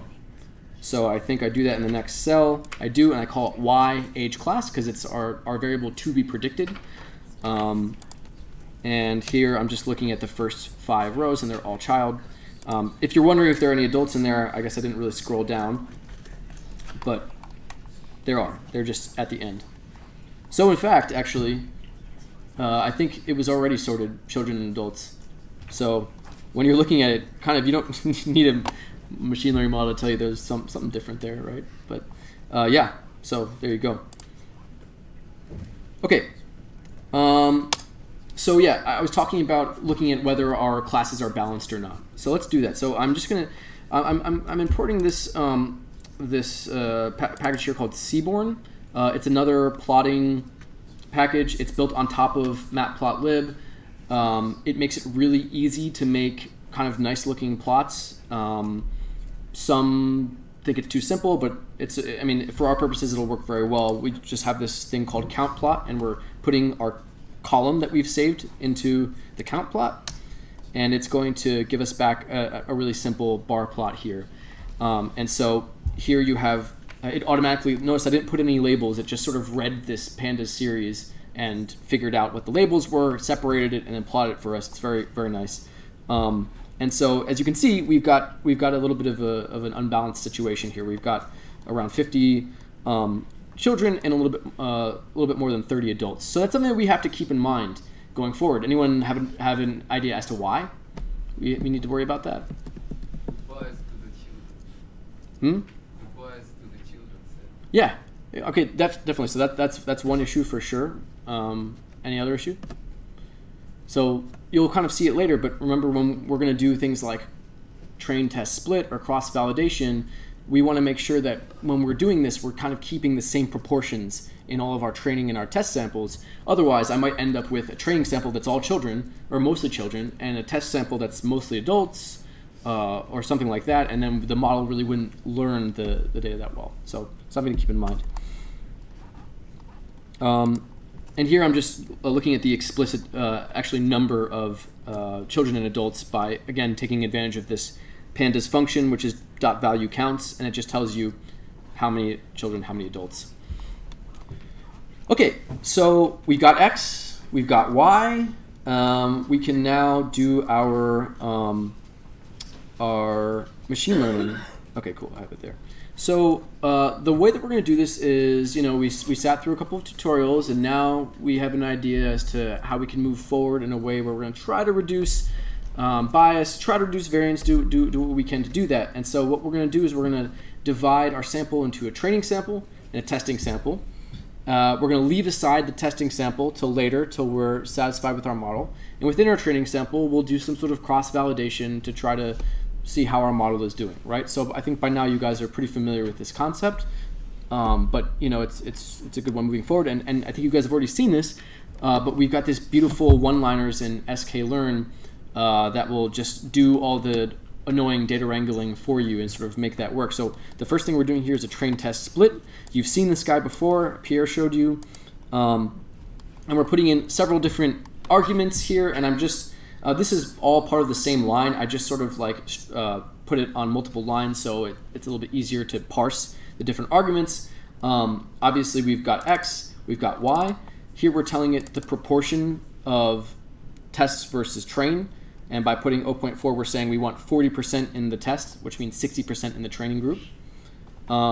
We are shuffling the data set first. As we've already seen, it's sorted by our class, so we don't want that. So we're just shuffling the data. And we are, okay, and this is very important. We've got this really, really nice argument here called stratify. And if you put a sort of a list of, if you put a column or a list of your classes, it will actually make sure to balance your training set and your testing set by this class. So we happen to already have, or by the class labels, right? So we already have this variable that has our class labels inside of it, child and adult. And what this will do is try to make sure that the proportions remain the same between child and adult in the training and the test set. So that's a very, very handy argument here. And we're just going to set our random state to make sure things are repeatable, that every time we do this, it behaves the same way. That's because we're shuffling here, and that's good. But if we come back and run this notebook next week, and all of our results change, that's a little bit, you know, sometimes that can be problematic. So we want to make sure we set just a sort of random state that we live inside of, that we can repeat the same random shuffling each time. Okay, so we run this one-liner. It's going to give us back, really conveniently, it's going to divide our X by training and test and our Y by training and test, and we need to do nothing further. Down here, I'm just printing the size, the overall size of the training versus the test set. It's about a 60-40 split. And now, just to verify that the proportions were basically kept the same in the training set and the test set, we're going to do the same thing we did up here with the count plot. We're just going to plot two of them, one after, or we're going to make this sort of like subplots. And the first one will be our training, and the second one will be our testing. And we say the first one should go on the first axis, the second one should go on the second axis.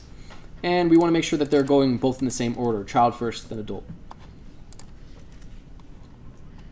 Okay, and the proportions are pretty consistent. We have more children than adults, 20 versus 15-ish, 30 versus 18-ish. It's not perfect, but it sort of does the job that we're looking for ultimately. Okay. Okay. So we're gonna. Any questions before we actually run our model about how we did the training and test? Yeah. Back with the correlation matrix, when we remove the diagonals, doesn't that make the features kind of inconsistent? Because you're removing a different part of the vector for each instance. No. So the way that the feature extraction works, like the Nifty Labels Massacre, it's going to do it consistently for every subject. So each time, label 1 will be label 1, label 2 will be label 2 for every subject. So when you remove the diagonal, you're removing the same diagonal for everybody. And that diagonal is always going to be, I guess in this case, 1, because you're correlating something with itself. And that's not that interesting for us. So did I answer your question? I'm not sure. I think you did, but I need to think about it. No problem. Yeah, just ask again if it comes up differently. Okay, good to move on? Super. So we're going to run our first model. I think you guys already went over SVM, so I'll just do a super quick reminder of what's going on. We're sort of trying to find a feature space where we can draw this hyperplane that's separating our two classes in this sort of abstract space. And that's going to be, we're going to find that based on the sort of harder cases, which are called the support vectors. And we're just trying to find a sort of division in this in this feature space where that does a good job separating our classes. So that's sort of how it's going to work. It's a very simple kind of approach. I think it got popular maybe 10 or 15 years ago because it's very effective, even though it's very simple. In our case, we only have 83 subjects, and we're having even smaller tests to train on. We can't get that ambitious, honestly, with our models. It's something that Pierre showed you earlier. Perhaps there's really complicated, nonlinear effects going on here that if we had maybe hundreds or thousands of subjects that we would be able to detect really well. But in this case, we can't do that reliably. So we're just going to go start with something very simple, linear kernel. And afterwards you can continue to play around, and we'll actually have a little exercise where you can play around and try something a little bit more sophisticated if you'd like. So yeah, and here's just a link to some just an excellent resource. Okay, so training the model. I think you guys have already seen this, but it's just dreadfully simple. It can be almost frustrating how simple it is, or it can be the opposite of that, which is how it usually is. So we're going to make this object. We're going to call it, it's going to be, so we're importing this support vector classifier. We're just giving it a linear kernel, and that's our model. We're not doing anything else. There are plenty of other hyperparameters that we could set, right? Let's just run this a second so we can get the SVC out. And if I do my little question mark, I see that there's all these different things we can mess with. The kernel, which we're just keeping as linear, the degree, and C, the main hyperparameter here. So there's lots of stuff you can do. We're not going to do it at this time. We're going to leave the hyperparameters as they are. You can feel free to we can tweak that later. And so our model is trained. I mean, I'm just going to run that again just because it just happened so quickly. It's just, I'm sorry, yeah, because not only did I make this object SVC, but I also fit the model to the data. Okay, I passed it X only for the training group and Y only for the training group. Okay, and so the way that we're going to judge how our model is doing, again, this is something that I think you guys already went over, so I don't really need to, but just there's a couple metrics like accuracy and precision and recall, and I sort of have this little diagram taken from the internet to sort of remind you visually how that works. And if you're ever wondering sort of like where these diagrams are coming from, and you're like, oh, they're not cited. Well, if you actually just double click this, which is in Markdown, you can see the link to this figure here. So you can see exactly where it came from. And you can go there and you can make your own figures and post them inside of your Jupyter notebook. So, okay. So, okay, so we fit our model. So now we want to see how it does, right? So we fit a model, we fit it to X, we want to try to predict Y. So we've got this, this object that we've created, which I called linear SVC. It's got a number of different things that it can do, a number of different sort of functions and methods and attributes inside of it, and one of those is predict. So again, this is probably a review for you guys, but if I give it some training data that is kind of, like the data it was trained on, or I'm sorry, if I give it some data that's some X data that's like the data it was trained on, it will give us what it predicts Y to be based on the data we give it, right? And so we're going to also take advantage of this thing called score, where we give it some X data and some Y data, and we're going to see how close was were the predictions to the actual labels.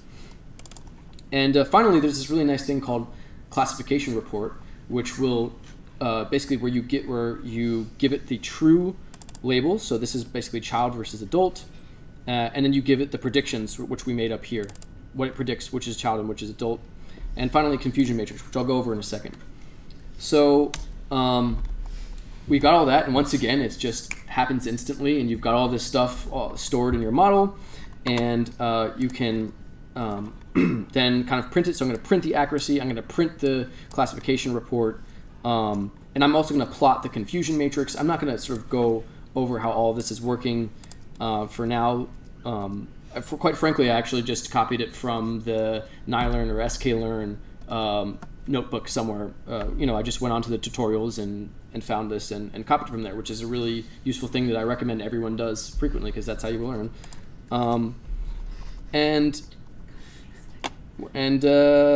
Okay, so here we go. So just to give you a reminder here, this is how this confusion matrix is working. True positives, in this case, I guess a positive is an adult, and true negatives, this would be children. And, it's perfect. Machine learning wins. We were able to do it. Except there's a problem. And you'll probably run into this all the time. If something is perfect, there's something wrong. Nothing's perfect. We all know this. We've been alive for a long time. Nothing is ever perfect. Okay? So if you see something perfect, even if it's true, no one's going to believe you. And you shouldn't believe... Learning. Huh? If it's deep learning, then some... Oh, then you got to really be skeptical. No, but yeah. So obviously, I think by now we've kind of gone through this exercise a couple times, and we know what the problem is, which is... Did anyone catch what went wrong here? Exactly. It's basically say if I were to walk in here and say, "Hey, Mr. Robot, look at people's shirts and then remember exactly where they're sitting," and then I let the robot process and it comes back in and I say, where's the person in the gray hoodie sitting? The robot says right there. I mean, that's not, that's because you're still sitting there. If I had you guys move around, the robot would be totally confused, right? So that's kind of the same idea, right? So we're passing it the exact same information. So we're going to do cross-validation. And once again, we are lazy, so we find a one-liner in sklearn that does everything that we want. Let me just make a note here, though. So a lot of what's really nice about sklearn and nylearn is that there are these one-liners, and sometimes you just want to build your pipeline and get your data and get things figured out. But that doesn't mean that you can't use these tools to go a little bit more in depth. If you want to do a cross-validation and maybe from each of one of these sort of folds you want to extract information from the model, you can totally do that. You can build a for loop and do much more complicated stuff. Same with nylearn. I think there was a question about, can I just load the data? Yeah, you absolutely can, right? I mean, you can load the data into a matrix that it just behaves like a normal matrix. It's like a 3D image, and you can work directly with the matrix. So just because you can do all this easy stuff doesn't mean you can't do much more complicated and interesting stuff. So, but if you want to do easy stuff, you can.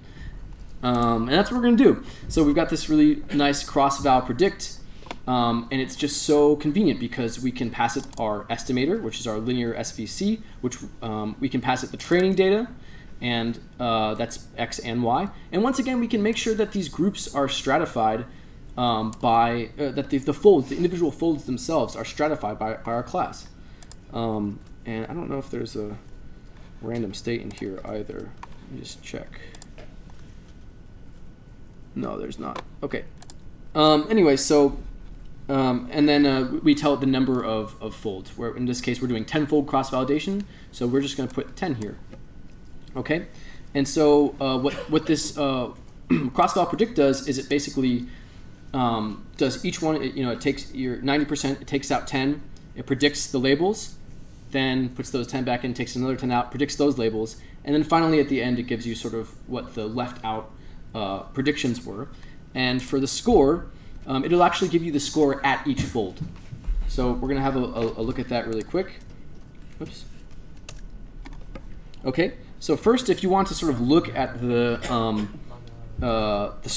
score each fold. I mean, we just did make this thing called ACK, but it's kind of like annoying to look at it like that. It's just this boring list. So I'm gonna use a dumb for loop to iterate through and say English to me. That makes me feel like I'm controlling the computer. And I'm just saying, tell me for this fold what was the accuracy. And you can sort of tell by looking at this that there's probably around five subjects in the left out group. And our accuracy is sometimes 5 for 5 or 100%. Occasionally it's 80%, and once it's 60%. In general, it's doing pretty darn well. And remember, this is a little bit different before. The model is not seeing the data that's been left out, at least for that particular fold. So encouraging. There's a lot of times you do this and it doesn't look like that at all. So this is encouraging. Okay, but maybe you're like, okay, that's great, all the folds, but I want to know how we did in terms of the whole, all 10 folds. So we're just going to use the exact same functions that we used up here to create the classification report, which I didn't show you because it's boring, but I'll show you this time, and the confusion matrix and so forth. The only difference is our predicted values here are predicted using 10-fold cross-validation. So that would be happening here. And now I'm going to print the sort of classification report. So here's our overall accuracy, and you can see the precision, recall, F1 score, and this is for the whole group, and then here you see for the individual classes. So this is like really nice, fancy, quick way to just get a couple of metrics to see how your model is doing, and it's doing pretty well, right? Would you guys say? I mean, like, let's not let it be lost on us that we just threw in some, functional connectivity data, and the model is basically telling us, can tell who's a kid and who's an adult. Maybe that's not the hardest problem in the world, but I'd like to see you do that. Look at that matrix. Tell me who's an adult, right? Okay, so that's cool. And now we're just going to, once again, look at the confusion matrix, which I've made a different color. Make it a little easier to read. It's not that easy to read, but here you can see that these are the adults that were correctly predicted as adults, and the children that were correctly predicted as children. And here you can see these guys were actually adults, but the model thought they were children. That's embarrassing. And here are the children that the model thought were adults. So yeah, it's doing okay. Maybe a little bit biased toward the children, but pretty cool so far. So the first time, can you go up onto the first time that you did it and it was perfect? Yeah. So aren't you feeding the training set again? I am, but I'm doing cross-validation. So basically, here when you're giving like if I were to say 1 is yellow, 2 is pink, 3 is orange, 4 is green, and have you memorize that, and then come back and sort of, okay, that's not a really great example, but basically you're giving literally the exact same information, and it can just simply map exactly what it's learned, right? Because the model is learning, it has like a perfect model, so it's learning exactly what's going on. Originally, we divided the data into 49 and 34. Yep. So here you're putting the 49 again. Yes. So if we just did the 34, we were not perfect and it was good. But we haven't touched the 34 yet because we're not done tweaking our model because we want to see if we can do better. So the only thing that's changed here is that we're, instead of fitting all of the training data and then looking at how the model does, which is redundant, right? It's not telling you anything new. We're doing the tenfold cross-validation, which can give us some sort of estimation of how it will do with this left-out data, right? Because it's trained on the 90%, and then we're putting in something new, right? So the model didn't learn exactly the parameters to tweak to learn this subject's class. So we're seeing if the parameters that were tweaked for this 90% will work on this left out guy. And then we're doing that repeatedly and kind of averaging our performance, sort of. Is that clear to everybody? Any other questions so far? Okay. All right, so the model's looking pretty good. Normally people don't stop here. They tweak their model. They say, there's all these cool hyperparameters and fancy things that we can do to our model to make it better. And why not like mess around? We're just in the training data. We don't have to. We're not burning our test data yet. Let's just go for it. And there are considerations to doing that, right? When you don't have that many subjects, you do risk sort of overfitting to your training data, and then this is a problem we talked before. Even if you do cross-validation, if you're just doing the same cross-validation over and over, you might just overfit this sort of cross-validated group. So there are risks to that, and since we only have 50 or 60 subjects in the training data, maybe it makes sense to just use a simpler model. But still, if you're going to mess around with your model, now you would do it here and not after you look at your testing data, unless you've got some other validation data laying around you can use to validate. Otherwise, you will unknowingly trip and fall into the abyss of bias and be floating there and not know it. And that happens to all of us. So you have to avoid it.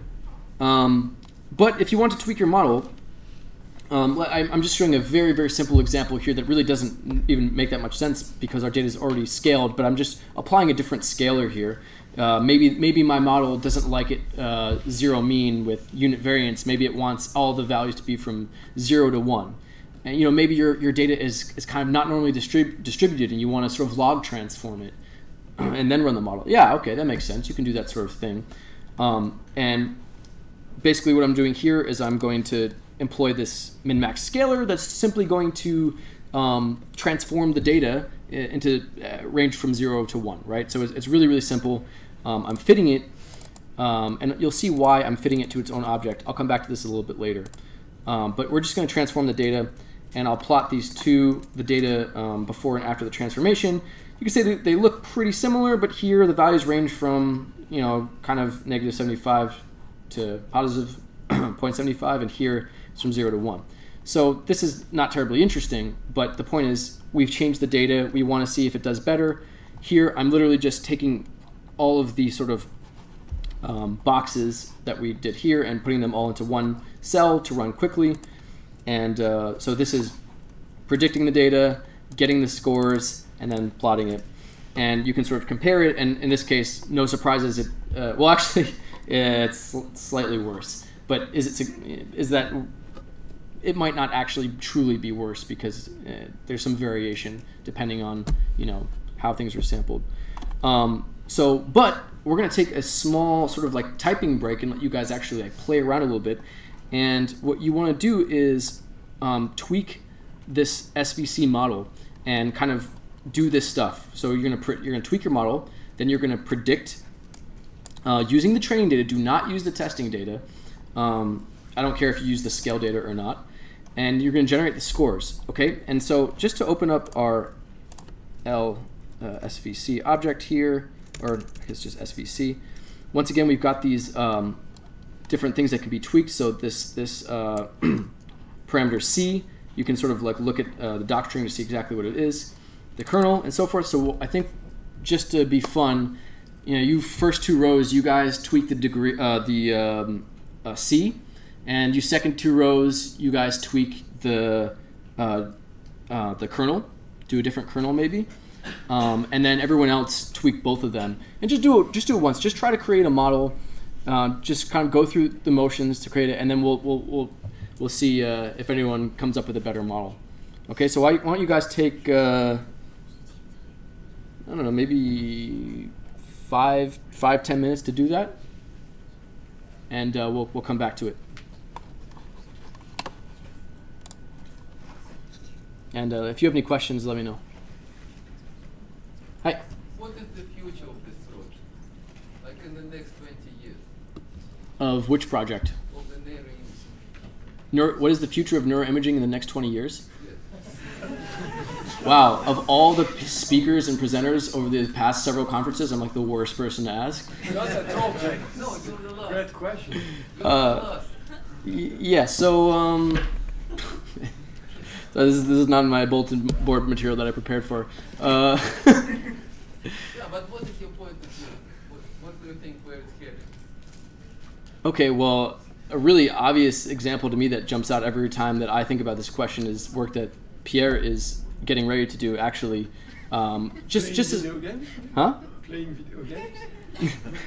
Well, so just as an example, I mean, scanning a single person or a couple of people, you know, many times over the course of many years, right? Because when you get like, you can get much better precision. You know, the problem is there's so many confounds every time we scan someone, right?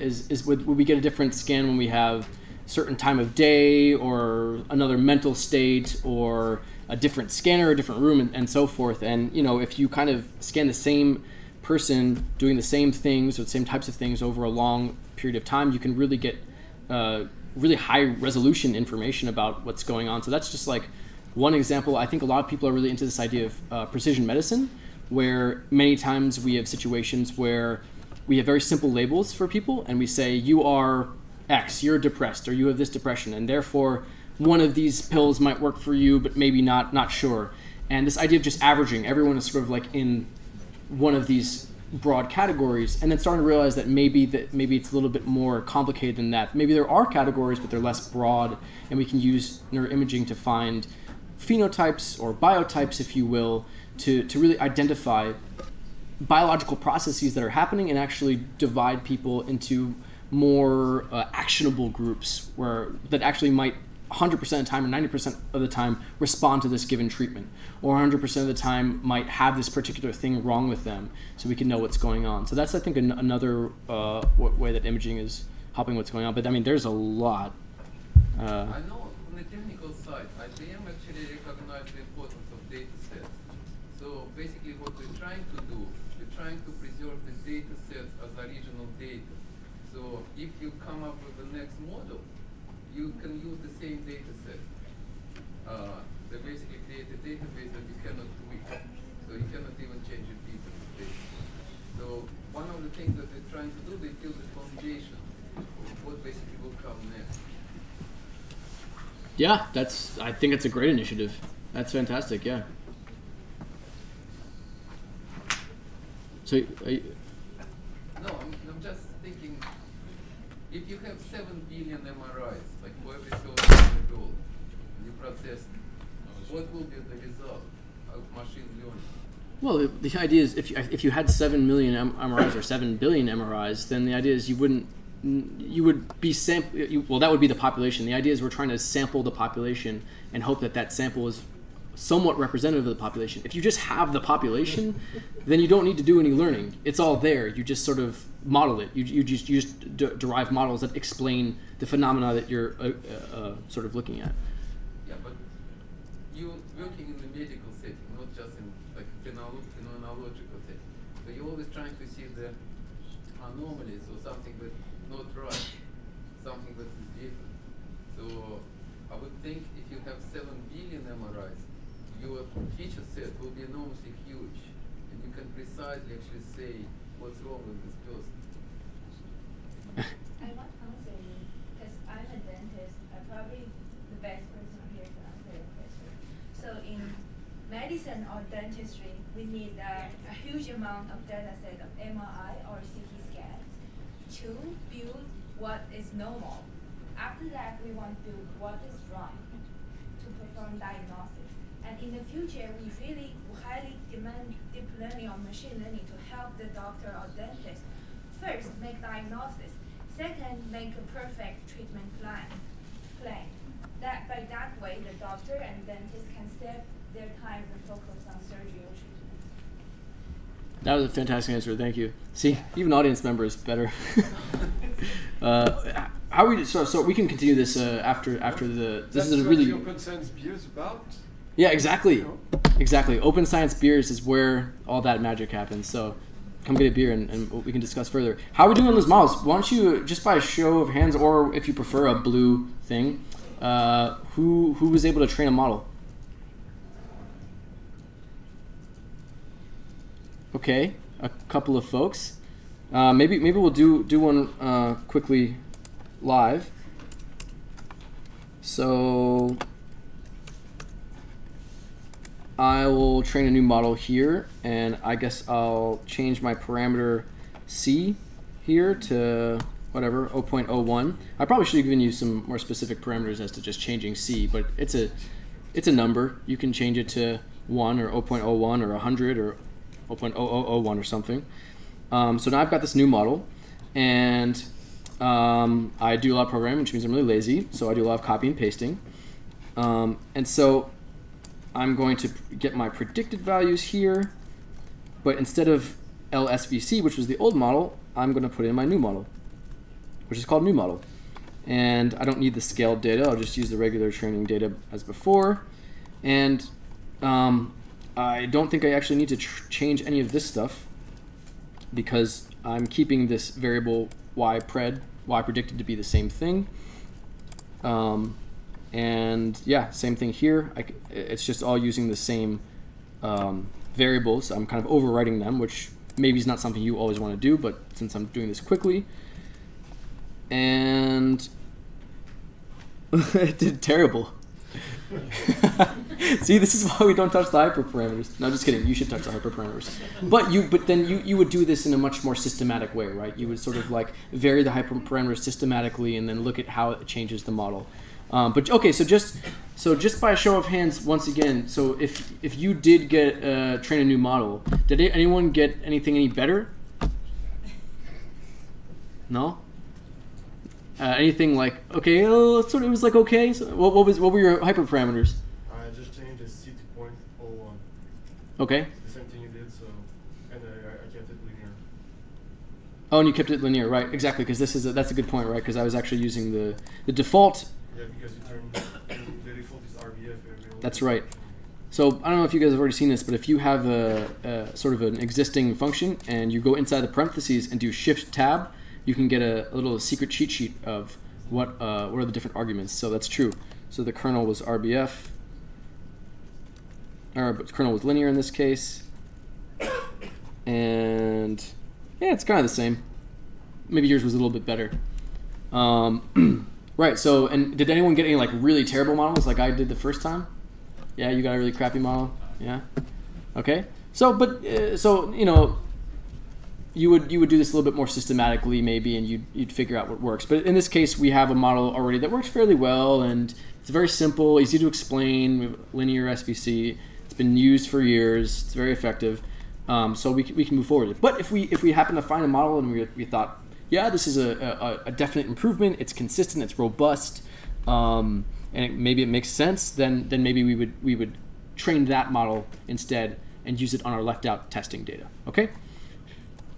Okay. So finally, there's like this sort of moment of truth. So this works differently in different scenarios. I think you guys have already heard about this. Some people will literally leave out test data for months and keep training their data and keep trying to figure things out. Sometimes they're literally not even allowed to touch the test data because it's behind some sort of wall, and just to ensure that they're not biasing themselves. Because you know, you try on your test data, it doesn't work, so then you go back to your model, but then your test data isn't really good test data anymore. I mean, you can still see how well it generalizes, and that will be helpful, but ideally you'd want another sort of validation. And ideally, no matter what, you'd want another validation, because that's the only way that you'll really know if you've got something you can move forward with. But now we've done our due diligence, we've trained a model, we think it works, and we're ready to test it on data that the model has never seen. So it's totally new stuff. So in this case, before, you remember that I had applied the transformation, this sort of like useless transformation from 0 to 1. Let's say it wasn't useless. This is an important point that I think people forget about. If I transform x, you'll notice that this scalar was based on x train, which means if I apply it to y, if I try to do a new scalar for x test, it's not going to give me the same mapping to the values, right? So in this case, it finds that the highest value is 0.9, and so that gets assigned a value of 1. But maybe in my test data, the highest value is 0.84, and then that gets a value of 1. So it's actually not going, the mapping is not going to be consistent between the training and test. So this is very important. So what you would have to do is either train your scalar on all the data, or in this case, train it on our x data, which is actually the correct thing to do, our x training data, and apply this same transform to the y data. So we've saved the transform, or the scalar object, to this variable scalar, and here I've come down and I've now applied that scalar to the testing data. So now we're ensuring that the mapping between the values is consistent. So very important if you do transformations. Okay, so here's the moment of truth. I'm not going to bore you by telling you the exact same stuff I told you before, because literally we're not really doing anything different in terms of the functions that we're using. The only thing that's different now is we're using all of the training data now. Okay, we're taking all of that training data because we want as much information as we can, and we're fitting the model. Okay, so we're not doing the validation this time, we're just fitting all the data. And now this time, instead of predicting some left out fold or predicting the training data, which would be redundant, we're predicting the testing data. Okay, and as long as we're sure that the sort of the indices are mapped up correctly, that you know, ROI1 in training is ROI1 in testing, then all we need to do is put in the testing data. And we basically ensured that that was the case way back up here when we did our train test split, right? sklearn takes care of all that stuff for us. Okay, so here's the moment of truth. I got really nervous when I was doing this because I was like, oh my god, if it doesn't work, I'll have to go find another data set or something. So I just did it all at once, you know, rip the band-aid off. Sometimes that's what you just gotta do. And, oops, this is not the right one. Here it is. Okay, and so we're doing the same thing. We're just fitting the data, we're predicting it, we're looking at accuracy. Yeah, we've got the drum roll here. How's it go? We're gonna plot our results. And there you go. So it performed basically just as well. So.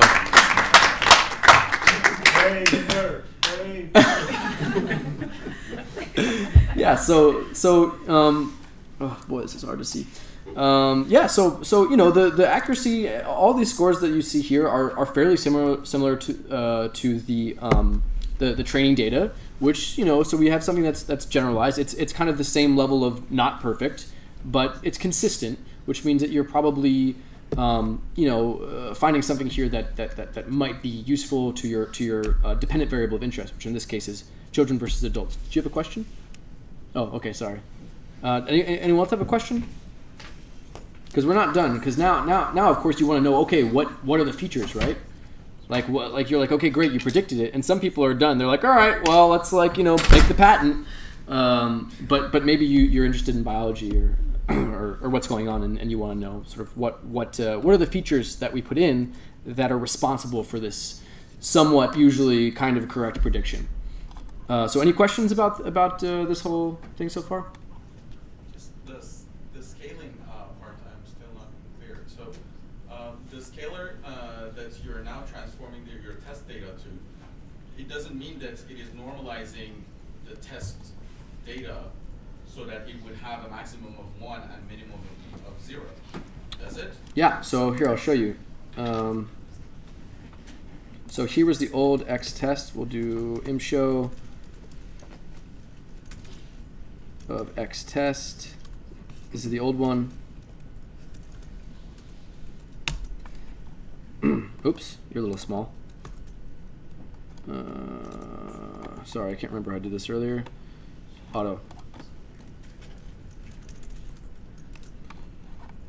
And we need a color bar, of course. Okay, so here's the old data, and here is the new data.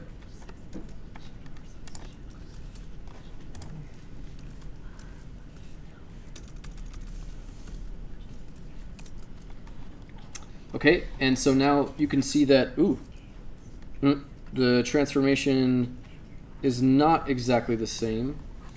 That's a little bit, did I put in the right variable? It is.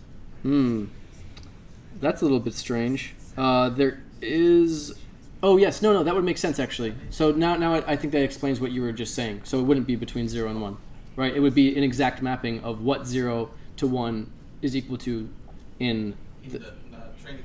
Exactly. So why do you think, why did you say that this is a better way to do it rather than having the whole data set giving a scalar that would be actually like normalizing everything to the same extent? So, okay, you mean before you do anything. So you take your training and testing data and then you scale it together.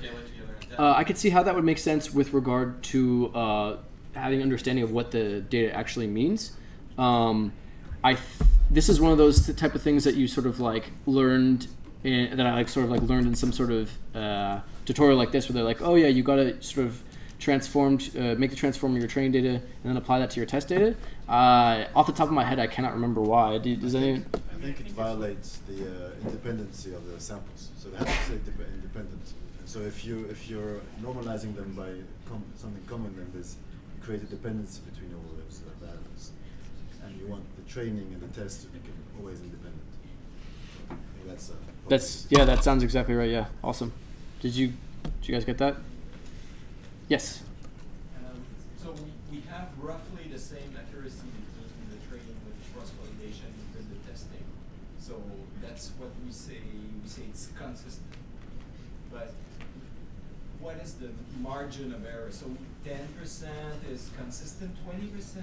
I guess 50%. The difference is obviously not consistent. What is rule of thumb?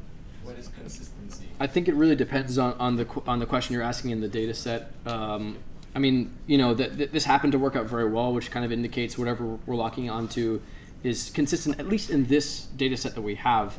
In other cases, that's not always true. If you're asking sort of what are you shooting for, you're kind of shooting for the most generalizable and accurate as you can. I'm not sure if there's like a definite rule of thumb of like how consistent does it need to be before you think it's worth like publishing. I mean, sometimes if you just say, you know, I've got a completely new data set and it generalized to some extent and we've got like a, you know, I don't know, a relationship that is there, like we're explaining some of the variance using the same model, sometimes for the particular question, that's enough. You can say, hey, there's something here, and it's consistent from data set to data set. But other times, if you're trying to replace doctors, it's a little bit, I mean, that is a joke, but it's a little bit more, you're kind of aiming quite a bit higher, and you want something to generalize very consistently and very highly each time. Okay?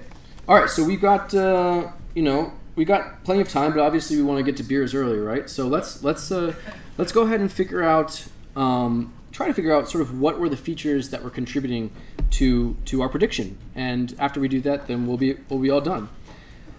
So we've trained this model. I called it LSVC. As of right now, this is trained on all of the training data. And so these model objects in sklearn, they have these various attributes, right? I think I showed you this before, but if I open up LSVC and do .tap, excuse me, there's all sorts of attributes and things going on here that mostly the model uses, the object uses internally to do the things it does, but some of them are useful to us. And some of them are very conveniently have this sort of underline afterwards, and that's sort of like something that you can look at later. And one of them is this thing called coef. So what is this? This is sort of, we're like, okay, what is this? This is just an array. I don't know what's going on. Maybe you'd look at the doc string. It will tell you exactly what it is. But one thing we know is that the shape looks familiar, right? Basically, what this happens to be in this case is the well, it stands for coefficient, but it's basically the weights of our model. And there's one for every feature, right? So every feature has a weight, and so if you want to sort of look at those, visualize those feature importances, I'm going to do that here. I'm just going to make a simple bar plot, and it might take some time to plot it because I'm giving it 2,000 different bars to plot. But here it is. So you can see that we've got tons of features here, and we used an L2 regularized model, which is kind of assigning weights to a lot of stuff. It's not very heavily regularized. And so you've basically got all of these weights. And it's a very complicated question. I mean, you guys, most of you saw Andrew's talk yesterday about, you know, how do you interpret, you know, what models are doing. And it's really not a simple, there's not a simple answer to that question. And even though right now we're going to basically take a look at the feature importances, or I'm sorry, the weights of the model and saying, okay, this has a higher weight, therefore it seemed to be more useful to the model. That's not a very reliable way to understand what's going on, actually. Because if I took out one of these, let's say this is the most important one, and I took it out, there's a dependency between these, and all this stuff would shuffle, right? And you know, this might be really, really important, or maybe this one would be really unimportant, but it turns out that this one is very collinear with this one, and when this one goes away, this one pops out, right? So it's not so simple to, as we're going to demonstrate here, that you can just look at the weights and expect that's what's going on. And there are much more complicated ways to sort of look into this that are now evolving, and there's a lot of research that's currently going into it.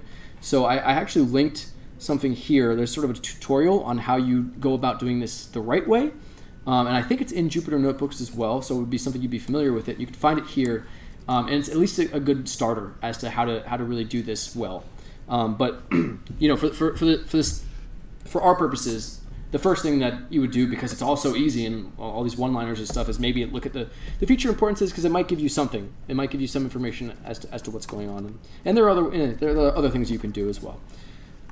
So one really nice thing about these having these objects that hold these functions inside of them. You remember this correlation measure that we had earlier. This took a this took our data and sort of transformed it into, it was in sort of like this brain space, and it transformed it into this sort of vector space, right? It went from being in a brain to sort of being this long list of numbers. And luckily, we can actually just take that same object and use the inverse transform and take something that's in that vector space and sort of put it back into the brain space, which is really, really useful. And remember, we defined this outside of the for loop. So it's not something that was happening differently from subject to subject. So really just kind of taking advantage of the logic of this, of, you know, we have this vector that's, you know, 2016 lines, and we want to bring it back into a shape that's easier to interpret. So if I do that, I see that it now transforms this into 64 by 64, which is basically region connected to region, which is what we're interested in. We're interested in, you know, what is the which of these connections have higher weights, right? So we're going to do that here. We're going to call it this feature explanation matrix. We're going to apply that inverse transform. The reason we're putting the 0 here is that this happens to be three-dimensional. We've got this kind of one dimension that isn't doing anything here, and we're kind of getting rid of that and just getting the 64 by 64 thing. And we're going to plot the matrix. And I'm giving it a couple of just some information here. We're saying just give me the lower triangle. Don't do any reordering. Just show it as is. And in this case, we don't happen to have you know, labels. Well, actually, labels exist for this atlas now. They haven't been implemented in Nylearn yet, as far as I know. There aren't MIST labels in Nylearn at this point, right? Okay. We're waiting to have the paper accepted before we push them. Oh, okay, that's a good idea. But there probably will be. But if you happen to have your own parcellation, you might have something that says thalamus or, you know, left, you know, inferior parietal lobe or whatever. You would actually be able to easily pass those labels to this and be able to look and say, oh, here you go, this blue dot here, it's this connection, right? But that's not that easy, right? I mean, no one looks at this matrix and is like, oh yes, the parietal lobe, yes. Maybe if you're really familiar with your atlas. So we're going to take advantage of something we learned earlier, which is our just wonderful Nylearn plotting functions. And I have to agree with Elizabeth that even when I'm not doing machine learning, I'm constantly importing Nylearn to just plot stuff in my notebook so I can look at it interactively, quickly and easily. And I recommend this for everyone. It's just such a clean, fast way of displaying this stuff. This is also a very new feature. In order to plot the connectome, which we're going to plot, so we're actually going to plot these weights onto the brain, we need the coordinates of each of the regions of interest, right? And a lot of times that's not supplied. It's just like, here you go, here's an image. And they implemented this beautiful find parcellation cut coordinates where you just put in an atlas. It could be your parcellation that you just made on your data, and it will come back with the coordinates which represent the sort of center of each of those regions of interest. And then you just pass that to the connectome, to the plotting the connectome, and with your matrix, and that's it. That's all you really need to do to get these so-called hairball images, which on my slow computer take a really long time to visualize, but by now I'm sure they're up on most of your computers. It's not usually this slow. There it is. And so, well, yeah, so again, what we have here, I mean, this is something similar to what we saw with Elizabeth, but with her presentation, we were looking at, you know, what are the values of the connections, whereas here we're looking at something that represents the sort of weight of these connections in the model, and, you know, by extension, perhaps the contribution of these connections to predicting who's a child and who's an adult. So once again, maybe we'll threshold this a little bit so we can have a clearer picture of like the really important weights here.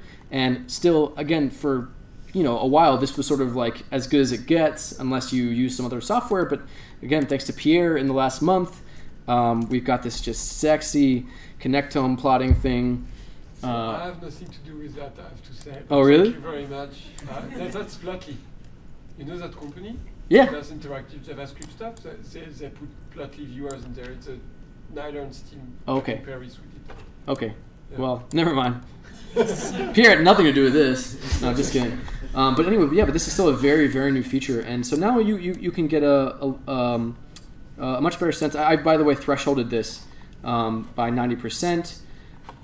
So we don't have all of the connections here, but you can. It makes it much easier to see what the heck is going on and decide like what are the connections that are important. Maybe you're like, oh yes, of course, the temporal pole here where there's like no signal in fMRI. Yeah, that's the important one. And oh, the old cerebellum there. Yeah. Just like Jack, actually, kind of a live comment and maybe a limitation on this, that those parcels are distributed. Yes. They're typically bilateral. Yes. I don't think their coordinate extractor deal well with that. So I would actually not trust necessarily this graph loss. So actually, there is so that is dealt with in the sense that when you have bilateral regions of interest, you basically tell it left or right, and it will focus on that hemisphere. So if it's bilateral, it will choose the I don't know, what is this? So that's why they're left all side. on the left, basically. Right. So this one is not bilateral, and therefore it ends up on the right side, which I'm not.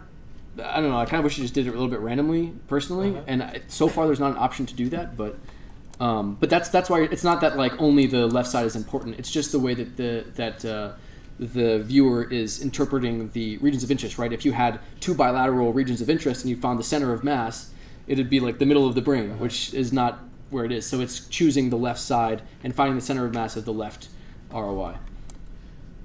But for this type of analysis, we've actually released, now they're broken down into little regions, and that would be better for this type of application, just for visualization.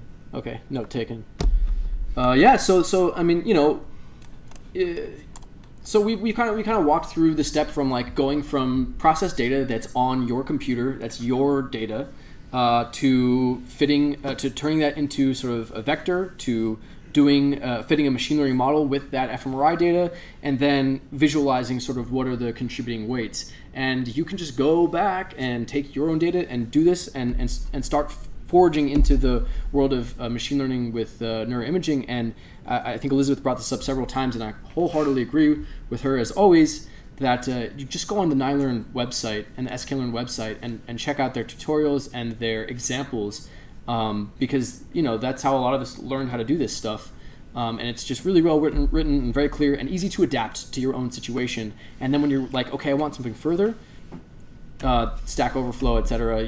It's basically you'll start learning how to do this stuff easily on your own, and and then you'll be giving this next year. Okay, so any questions? There are points in the cerebellum, but as you say, we don't have any data for cerebellum activity. Absolutely. So here's the part. What correlation do we have? Correlation with nothing? Well, well, I mean, we'd have to sort of open data and look if there's actually data there, but typically, yes, there's not a lot of data at the sort of bottom of the cerebellum. It tends to get cut off very frequently, and this would be the part that we step back and say, that looks a little bit suspicious. Why is the cerebellum? Why are these places that have maybe no signal or unreliable signal contributing so much to the model?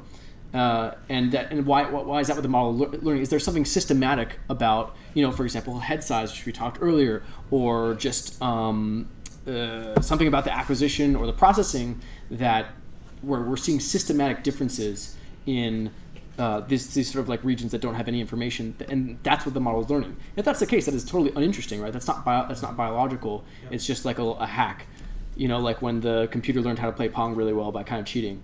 Something that's easy to imagine is that you place a box around the brain, and the larger the brain, the harder it is to have everything. And a lot of time people will cut the bottom of the cerebellum, except with the children, they have smaller heads. They all fit fully in, while the older people will lose the bottom of the cerebellum. Just by looking at that, you may be able to say who's an adult, who's a child. So that would be an hypothesis. But didn't we rescale to the MNI template and then cut off? Well, if you don't have data, you rescale as much as you want, but you still don't have data. Okay. Right. So scaling will not solve that. Okay, yeah, because the mask takes the cerebellum too. It doesn't cut it off. Depending on how you build your mask, but here it's going to actually take everything, even if the subject don't have the data. So that's actually very possible that that's what it's doing. But for example, it would be fairly trivial to go back and just take these cerebellar regions of interest and remove the labels from the atlas, and then you just don't even look at that data to begin with. Or, do something with your preprocessing or whatever. I mean, because if you go back up and look at the data itself, these are our oh no, okay, I guess I was saying if we go back up a little, well, the idea is if you look at it, you might see some features that are just always 0, which means those features are probably, And would do this before testing. Well, so hopefully you've done a good job to sort of like make sure that any of these sources of systematic bias have been accounted for or removed ahead of time, you might find that, and you probably would look at, maybe you look at the features during the step of cross-validation and see what's going on. And at that point you'd say, okay, it's locking into the cerebellum, let's get rid of the cerebellum and try again. Yeah, if you burn your testing data and there's that, then maybe you could be like, okay, you could try it again if you get rid of, it's a methodological issue. No? Yeah. Okay, thank you. Yeah. Any other questions? Okay, go ahead. So if we want to try some other measure of connectivity, we'll have to implement it ourselves? We're hoping that they're going to keep adding more. So there are a couple of different connectivity measures that are actually already in Nylearn, besides just a regular correlation. So I'm trying to remember what I named my... Here I see partial correlation, yes. covariance, precision, tangent, that's... Yeah, exactly, right? So I think I called it like...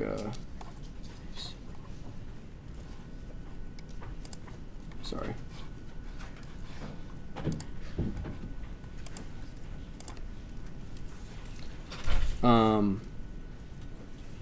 No, it wouldn't be this. Yeah, no. Yeah, okay, here. Right, exactly. So here, when I express kind, I just left it as default, which is correlation. But if I wanted partial correlation, tangent space embedding, etc., you would just, when you make your correlation object, which we did way at the top here,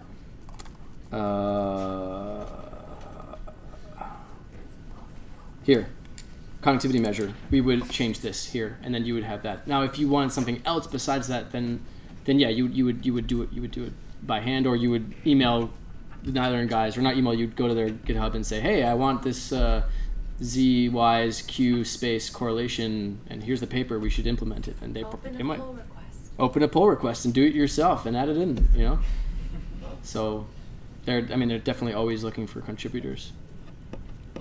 Did you have a question? I don't know if it applies to this example, but could we have done a PCA analysis or pre-processing before doing our Absolutely. So again, this is something that they cover pretty well on the Nylearn examples, how you might just take your data, just like we did here, and apply maybe an ICA or a PCA or what have you to your data, and then once again you distill that down to sort of like a simple matrix or vectors that you could then pass to your machine learning. I mean, that's absolutely something that not only you can do yourself, but you can probably use existing one-liner Nylearn tools to help you do, and for which there are examples on the website for sure.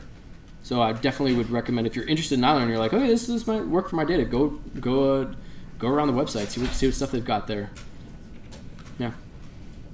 Anything else? Did you have a question? Let's go get some beers.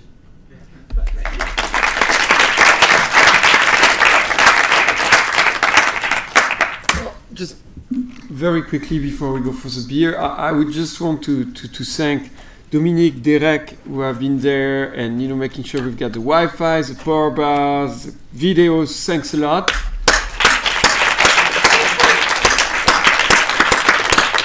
And I report also to Claude and Emily and Julie, who have been taking care of all the food and everything so that it runs smoothly. And obviously our sponsor, HBHL, Ivado, Google, Facebook, and everybody is on the website. You've got the logo. And finally, thanks to you for coming and being very active and making these tutorial sessions very fun. Bye-bye.